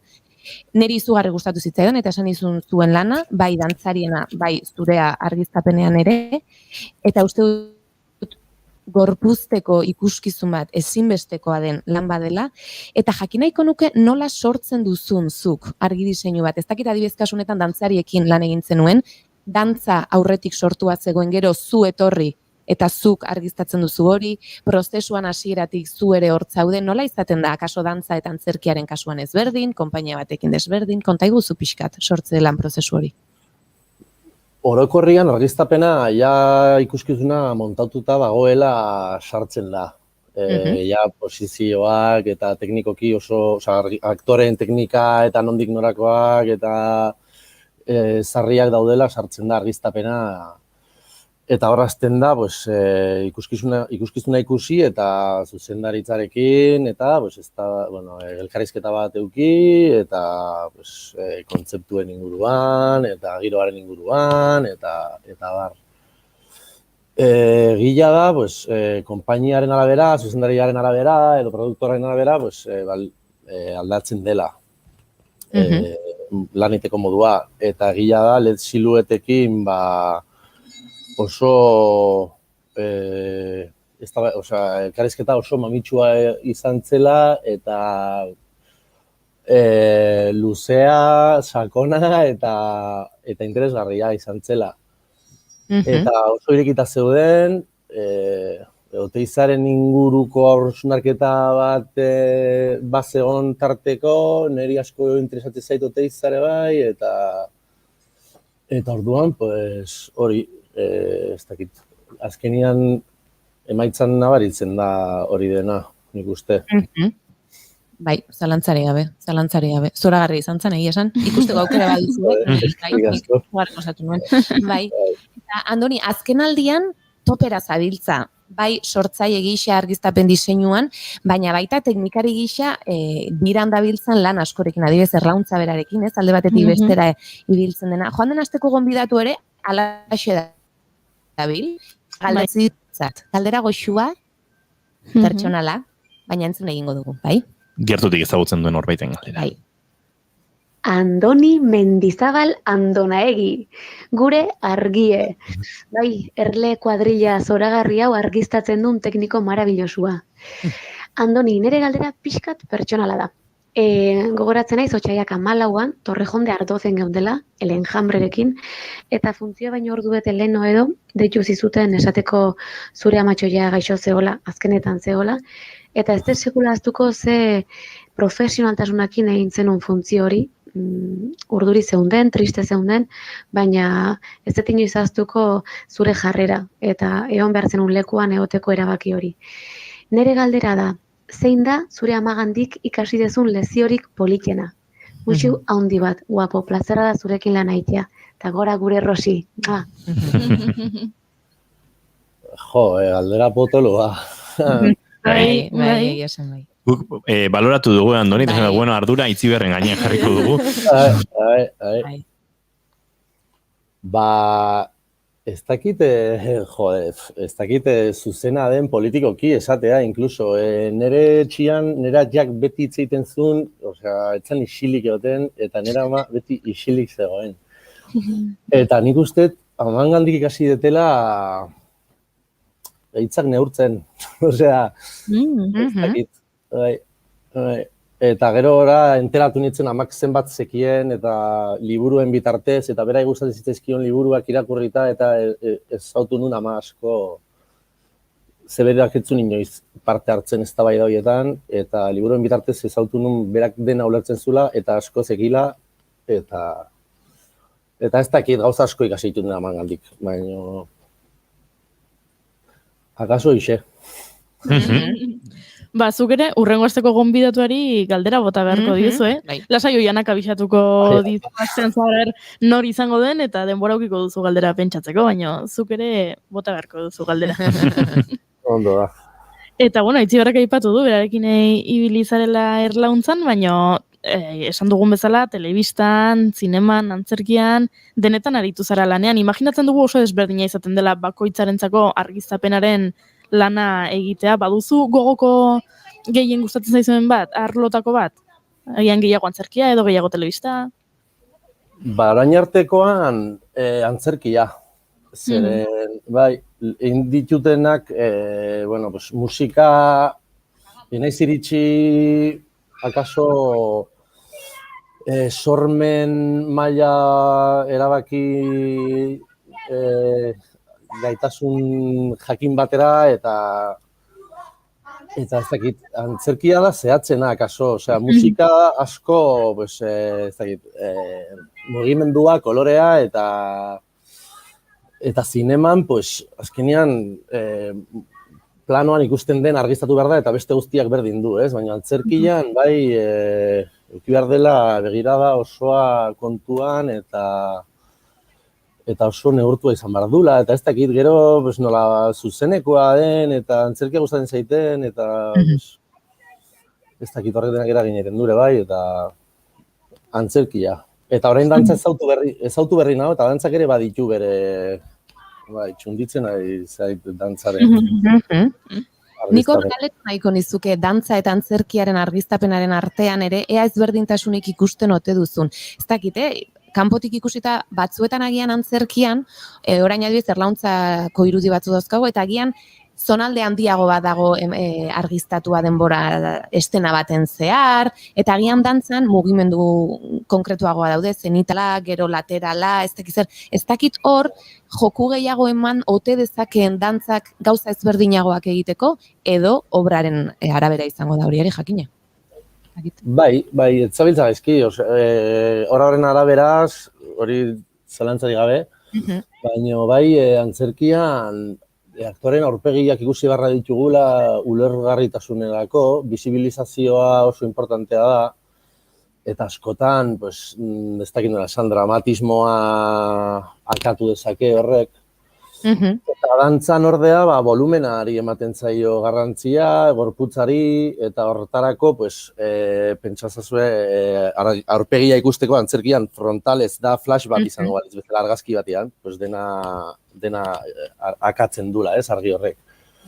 Eta dantzan, pues, beti lateralki, zenitalki, atzetik, eta argiztatu daiteke, eta orduan, pues, egia da beste joku dramatiko batzuk eman ditzazkela. Bai, itzaren jokoa. Hori dela, globalki hori dela alderik nabarmenena edo. Badaude gero argi diseinatzaile batzuk, galdetzen diezunean ez, nondik datorkizu zuri inspirazioa argiztapen hau erabiltzeko edo, eta batzuk esaten dute beste arte batzuetan inspiratzen direla, pinturan, testu ezberdinetan. Zuk ere baduzu horrelako inspirazio iturririk edo nondik datorkizu edo, ez dakit? Bueno, bai, noski, bakoitzak baditu bere motxilak, referenteak eta gauzak, baina nik beti, sortzeko momentuan esaten dut kontzeptuei erreparatu beharra diegula, zertaz doan obra, zertaz ari geran, nondik ari geran obra hori, kontzeptu hori interpretatzen, eta horren arabera, hortik abiatuta, eta hori, eta gero zuzendarien ikuspegiarekin, eta barrekin, tortilla bat egin, eta aurrera egin pixkanaka, eta baina nik uste abiapuntua kontzeptuak direla. Argiztapenaren munduan ere, teknologiak aurrerapen handiak egin diztu, ezta? Ez dakit badagoen zerbait garai batean erabiltzen zena eta kaso orain, faltan botatzen duzuna, edota gaur egungo badibez leden erabilerak ere aurrera pauso edo ezberdintasunak ekarri ote dituen. Nola ikusten duzu teknologian emandako aurrerapen hori? Programatzeko aukera gehiago uste dute egon daitekela, ez? Mailaren bidez, eta bar? Bai. Fokoen aldetik eta ledaren etorrerak tungstenoa, bombilla tradizionalaren alde batera ustea dakar, eta argi horrek badu goxotasun bat, orain gaur egun ledak onak baldin badira, diru asko balio dute, eta antzoki oso gutxitan aurki, nik ez ditut aurkitu, izan ere, baina baude ondo regulatzen dutenak, intensidadeak eta ondo regulatzen dutenak, koloretik ere ondo erantzuten dutenak, baina hori oso garestia dira eta oso gutxi ikusten dira. Eta orduan bombilla tradizionalaren kalte ari da pixkanaka sartzen. Bombilla tradizionalak, Andoni, badu goxotasun bat, itzaltzeko behar duen denboran bertan, filamentuen tempo hortan, hor badago zerbait leherak ez duena lortzen, eta goxotasun hori egia da, hurbiltzen da, diruaren arabera hurbiltzen dira, baina badago oraindik zerbait hor ordezkazina dela horri batean, ez? Kontua da, muntaialetik ikaragarrizko gainesfortzua sortzen duela, kolore kontestu sortzeko, zenbat foko tradizional sortu behar diren, filtradoa, ez? Eta gauzak asko errezten ditula ledak. Baina aukeran ematen badizute zuri eta nahi adina ordu montatzeko eta nahi adina lantalde, beti ere atzera egingo zenukete? Bai, oraingoz bai, hori esan dagoa, balego kolore hori lortzeko gai den lanpara ledik, hartuko nuke, baina oraingoz, bai, hartuko nuke tradizionala. Badago ikuskizunen bat edo obraren bat, benetan gustatuko litzaidake horrelako zerbaiten argiztapen diseinua itia. Edo ikusi duzun lanen bat, zoragarria hemen egin duena teknikari edo diseinatzaileak. Ez dakit, ni oain esan dizuetan bezala dantzaren munduan muturra sartu dut, eta iruditzen zait egiten diala gauza batzuk ikaragarriak hortik, eta bai, Gero uste dut horre ere badela beste zerbait, bueno, eske ez da argiztapenarekin zer ikusirik, baina da musika eta gorputzaren arteko saltsa hortan argiztapenak dramatikoki ere aporta dezakena eta bai, ez dakit, bada beste askatasun bat, bada beste espresio kalidade bat, eta hortik hain nahi zuen txunditzen eta ez dakit izenak esaten, ez dakit. Daukazu esku artean beste ikuskizunen bat prestatzen ari zara hor edo sortzen ari dena? Dantza edo antzerki edo bestelakorik? LED siluetekin ari gara prestatzen beste ikuskizun berri bat, oraindikan ez dut beraiekin hitzein, ez dakit zerbait esan daiteken edo ez. Orduan ez dut ezer esango. Baina estera asko, berriz ere. Hori, gonbidatu beraiek eta itzein zatela beraiek. Baina, bai, eta beraiekin oso komunikazio zuzena eta interesgarria dakagunez, pues uste hortikan zerbait interesgarria aterako dela. Ziur. Eta lehen bitxikeri bezala ni biografian esan dut. Nor zaino, pianistaren zeari. Esan dugu piano ikasketak egintzen dituela, baina internadon piano jole eotearen hori, nola iritsi da, nola izan da edo? Joritz lagun batek produkzioan iten du lana, eta antzebilen, eta pianista baten bila zebiltzan, eta berak aipatuzun nire izena, eta holaxe sartu nintzen. Ez dago argi teknikarian handik hain urruti, pianistarena. Gaur egun dena programatuta dihua eta Go izena duen tekla batekin sekuentzia pasatzen gera horrela, baino egila da momentu jakin batzutan ibili bartzeala 7-9ekin hiru jotzen eta bitartean beste tekla bat ikutu eta bada pixkat hombre orkesta mai baten aurrian pianak laguntzen hortako ere bai, eta... Ni dazket bi galdera horri lotuta. Egia soinu teknikarien artean ohikoagoa dela, musikari diren soinu teknikariak topatzea, ez hainbeste argi teknikarien kasutan, naiz eta horre ematen den, baina badagoera bat ematen dena musikariak, antzoki batera, musikariak emanaldi batera iristen direnean, argi teknikariak asko haserrarazten dituena. Eta izaten da, aizu, argia eske ez dut partitura ikusten. Zer egiten du Andoni Mendizabaleko horrelako zerbait gertatzen zaionean? Pues argia jarri a la mierda dena eta... Hau marka da eta munduko, entuten naiz ezkigun euskal musikariek hau entzun behar dute. Mesedez, zuen instrumentuan, ez da izan bat 1.000 euro gastatu da dituzue, izan piano bat, izan gitarra bat, izan saxo bat, izan danakoa. Erosi mesedez linternita bat, LED horietakoa, pintzarekin, apilean, perfecto kokatzen den horietakoa, ze ez dakizue, ze sortzen duen teknikari batengan, egun guztian muntai batean aritu, egunetan lehenago edo hilabetetan argi diseinu batean pentsatzen egon edo euskalo, eta bapatean iritsi da musikaria, eta eske ez partitura ikusten. Pelarrondoko bat emango ikonek eta bierna paretak. Hori, garria dirazi bar da. Baina, Andonik honekin ere empatia sentituko du, aurrekoarekin ez gaude ados, honekin akaso bai. Pianista batek buruz daki, ez du partitura behar, gauzak egin ditu, edo bere linternatxoa dakar, baina esaten dizu, Andoni, argiek tekletan itzala egiten didate. Eta hor bai dagoela argi teknikariak zup atzea egin behar duen momentu bat, ez? Pianista izan da, badakizu, zein ez erosoa den teklatxuri eta beltzen arteko itzal hori sortzen denean, ez? Gertatu zaizu hori inoiz? Egin dut argi diseinu bat pianista batzuntzako eta aurrikusi nun, nekin hori gertatu bezala.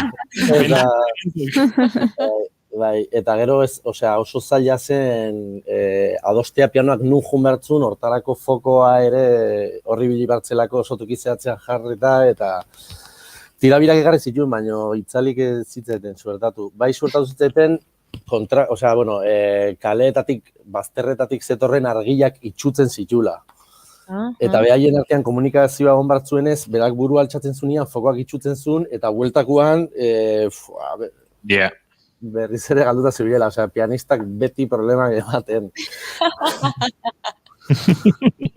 Hori gertatzen da zoritxarrez. Baina, bai, ez da zenbat ardura dituen argi teknikari batek horremanaldi baten atzean, eta batez ere, ez da antzezleak Andoni hain rarituak diren, baina musikariek ematen dute gerra de xente. Dantzari eta antzerkilariekin ere gertatu zaizkizu horrelakoak, edo akaso jokoituagoak daude horrelakoetara? Edo ez dira inbeste, bueno. Antzesleak normalian badakite parean amarra argi dituztela beren begirada itxutzen, askok eskertu ere egiten omen dute publikoa ez ikustea, eta... Bai, baina ohituago daude normalian. Akaso gertatu zaizu baten batekin, posizioa markatuta egon, eta bere lekun sekula jartzen ezten bat, edo seinalea justu eta... Bai, gehienetan. Gehienetan. Problema handiak izaten dira. Normalian enfokeak iteko orduan eta beti ukitzen dugu kontutan gehiago zabaltzia foko bakoitza, bada arrisku bat oso ohikoa. Bai, emozioekin eta paperean sartu eta normala dela, ez? Buskat eramaten ustea eta behar ez duzu lekuan jartzia, akaso. Hoxe, bai. Bai. Ba, izo, nik uste Aretha Franklinen doinoekin Andoni agurtzeko ordua ere izan ari zaigula, saioaren azken txampanaren murgildu gara dagoeneko. Beraz, eskerrak eman bardizkiu Andoni Mendizabali guretzat tarte hartzeagatik, beti esaten dugu arte eszenikoen alorretan dantzari eta aktore, gidoi eta zuzendari ez diren hoietatik ere nahi dugula jakin, eta egia esan, zoragarria da, hortxe banbalin artean gertatzen diren beste gauzatxo buruz jakitea. Tartuko ditugu tarte gehiago teknikariekin eta sortzaileekin, atretzistekin, jantzitegi arduradunekin ere aritu izan gara. Tira, ikusten ez diren beste alor guztioetan ere murgiltzeko. Andoni Mendizabal, mila esker eta jarraitu gure artisten lanari argia jartzen, ze gauza edarrak egiten dituzu. Eskerrik asko zuei eta beti teknikariok beltzez jantzita eta ikustezin eta garen hortan eskertzen da benetako bisibilizazioa, hau dela normalidadez hitzeitea eta ez betiko problemak eta olako sindikatoaren inguruko eztabaidataz eta elkarrizketataz nazkatuta gaude eta eskertzen da. Zuek ere bazaretetako arte horren zati, guretzat ere garrantzitsuak zarete. Mila esker Andoni, eta laizter arte. Eskerrik asko. Agur.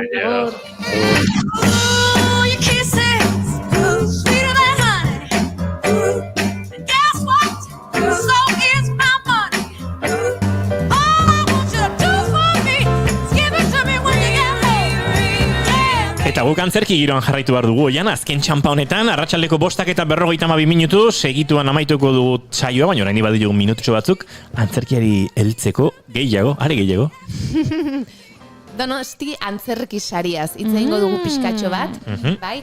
2001 sortu zen, Euskarazko antzerki profesionala sustatzeko eta indartzeko asmoz, Donostian, eta urtero, martxoaren 27an, antzerkiaren nazioarteko egunean, antolatzen den ekitaldian ematen zaio saria, aurreko urtean Donosti eskainetako antzerki. Egun horretan ikuskizun saritua berriz ere eskaintzen da Victoria Eugenian eta galatxo bat izaten da sari banaketa horrekin. Eta askok esaten dutenez, egia da euskarazko antzerkiari laguntza handia ematen dion laguntza edo sari bat dela, sariak berez 12.000 eurokoa izaten da, eta artelan bat ere izaten dute, eta konpromisoa edo konpainiak hartzen du konpromisoa urrengo ikuskizun bat egiteko, datozen 3 urteetan. Eta aurtengo, lehen esan dugu, hasieran aipatu dugu, baina aurtengo obra saritua fadoak entzuten zituen gizona lana da. Zuk uste duzu lagundu dula bigarren kafean hainbeste aldiz aipatu izanak? Horrek bultzatxo eman dio. Bai. Bai, obra hau Kepa Errastik sortu eta idatzi du, Getari Etxegaraik zuzendu du eta aktore lanetan Ane Gabarain, Inigo Aranbarri eta Kepa Errasti daude guztira Donostian, 12 ikuskizun eskaini dira 2020 urtean zehar, eta bakoitzak 2 emanaldi eskaini ditu. Eta oso garrantzitsua da sari hau, hemenera Iñaki Ziarrusta egontzan aurreko urteko saritua, eta aurtengo sariduna hau izatearen arrazoien artean epaimaikidek hau esan dute. Antzerki lan honek maskulinitatearen gaia oso ondo lantzen du, eredu desberdinak erabili, eta hoiz emakumearekin lotzen den kantu bota bat, hau da fadoa, abia puntutzat hartu dute. Horrez gana, aipatu dute oso lan originala dela, eta pertsonaia bat ere oso originala dela, eta surrealismo puntu hori ematen diola, eta testuaren egiturari dagokionez edo, mamitsua dela, sakona eta aldi berean umoretsua. Eta hizkuntzaren aldetik eta honi garrantzi handia ematen zaio sari honetan, antzerki lengoaia oso egokitzat jo dute, eta euskara bera aberatsa dela. Maila altuko askotan epaimaikideen artean asko baloratzen den zerbait da ea euskaraz sortutako lana den edota itzulpena den, eta normalean euskaraz sortutako lan hoiei garrantzia edo puntuazio altuagoa izan ohi dute. Hori hola izaten da epaimaikideen bileratxo bat egiten da. Epaimaia ezberdina izaten da, publikoko pertsonaren bat egoten da, EAZ-etik besteren bat, kritikoren bat, AISG-etik, euskal aktoren bat asunetik, eta denen artean gero adosten dute guztira 8 bat pertsona izaten dira. Eta aipatu dugu iazko irabazlea H Teatroaren 7 bat izan zan, 2018an Baiben konpainiaren Xerezade eta Tipularen azala, Andoni Mendizabal hemen egontzan teknikari, eta 2017an Xake Produkziake Kepa Errastik ere irabazi zuen Mami Lebrunen lanagatik, 2016an Arte Drama de Jabu Panpilaborateiak eta Le Petit Teatre du Peinek, Frankoren bilobari gutuna, eta 2015an Ados Teatroaren Maitasunaren ostean Maitasuna, eta beste hainbat daude, baina urtero ikusten dugun bezala konpainia ezberdinak izan dira, eta gehienak euskaraz sortutako lanak. Uste dut Baibenen kasu hontan itzulpen bat zala, baina oso proposamen berezia izan zen urte hartakoa. Eta hoixe, eta galan irakurriko dutena da nazioarteko antzerki egunaren idatzia edo, aurten Helen Mirren aktoreak idatzi duena, eta garrantzi handia eman die gainera justu teknikariei eta teknikari emakumeei atzean egoten diren hauei, beraz kasualitatea gaur ere guk Andoni ona ekarri izana, eta bueno, guk ez dugu orain mezu hori irakurriko, seguraski 27an bertan irakurtzeko aukera izango duzue, entzutekoa. Bihar irakurriko dugu. Bueno, bihar irakurri zakezu, Larun batean ez dugu saiorik egingo. Bueno, larun batean, hori da. Biharko saioan irakurriko dugu. Ados. Osondo. Aizu ze politia, antzerkisarien, Donostia antzerkisarien inguruan oianak horrela barrutik kontatu dizkigunak, Zer izan? Ni epaimaikide izan nintzen para. Bai, somatu dugu asko zenekila. Guk saio agurtu behar dugu, Joe Bonamasaren Blues of Desperation honekin, gaurko egunez 2016an kaleratu zuen diskotzar honen izen bereko kantuarekin, agurtuko zaituztegu, zu oiana, bi aste barrur arte. Bi aste barrur arte. Ez, pijamaz partiba dauka gutartean. Egia da. Noiz da hori? Hori, mikrotik kanpo. Bai, hori. Zugo juri bihar arte, Nola ba? Bai? Pues? Ostirala? Karo, eske ni nola lengo azten, ostirala jai izan zan, pentsatzen un bihar berrizte jai. Etzea libratzen. Ai, ama. Baina mai gorostiaga dator, antzerkiari buruz zingo dugu, goza politak izango ditugu, amonekin arituko gara. Ipuinen bat eroriko da. Beraz, zoragarri izango da. Eta zuei entzuleoi, plazar baduzu bihar arratsaleko 4etatik aurrera hementsi izango gara, bigarren kafean, naiz irratiaren sintonian gozatu, Bonamassa jaunaren Blues of Desperationen azken tartetxo honekin. Izan ondo, adio. Smile at me while I live in damnation, trying to make sense. Blues of desperation.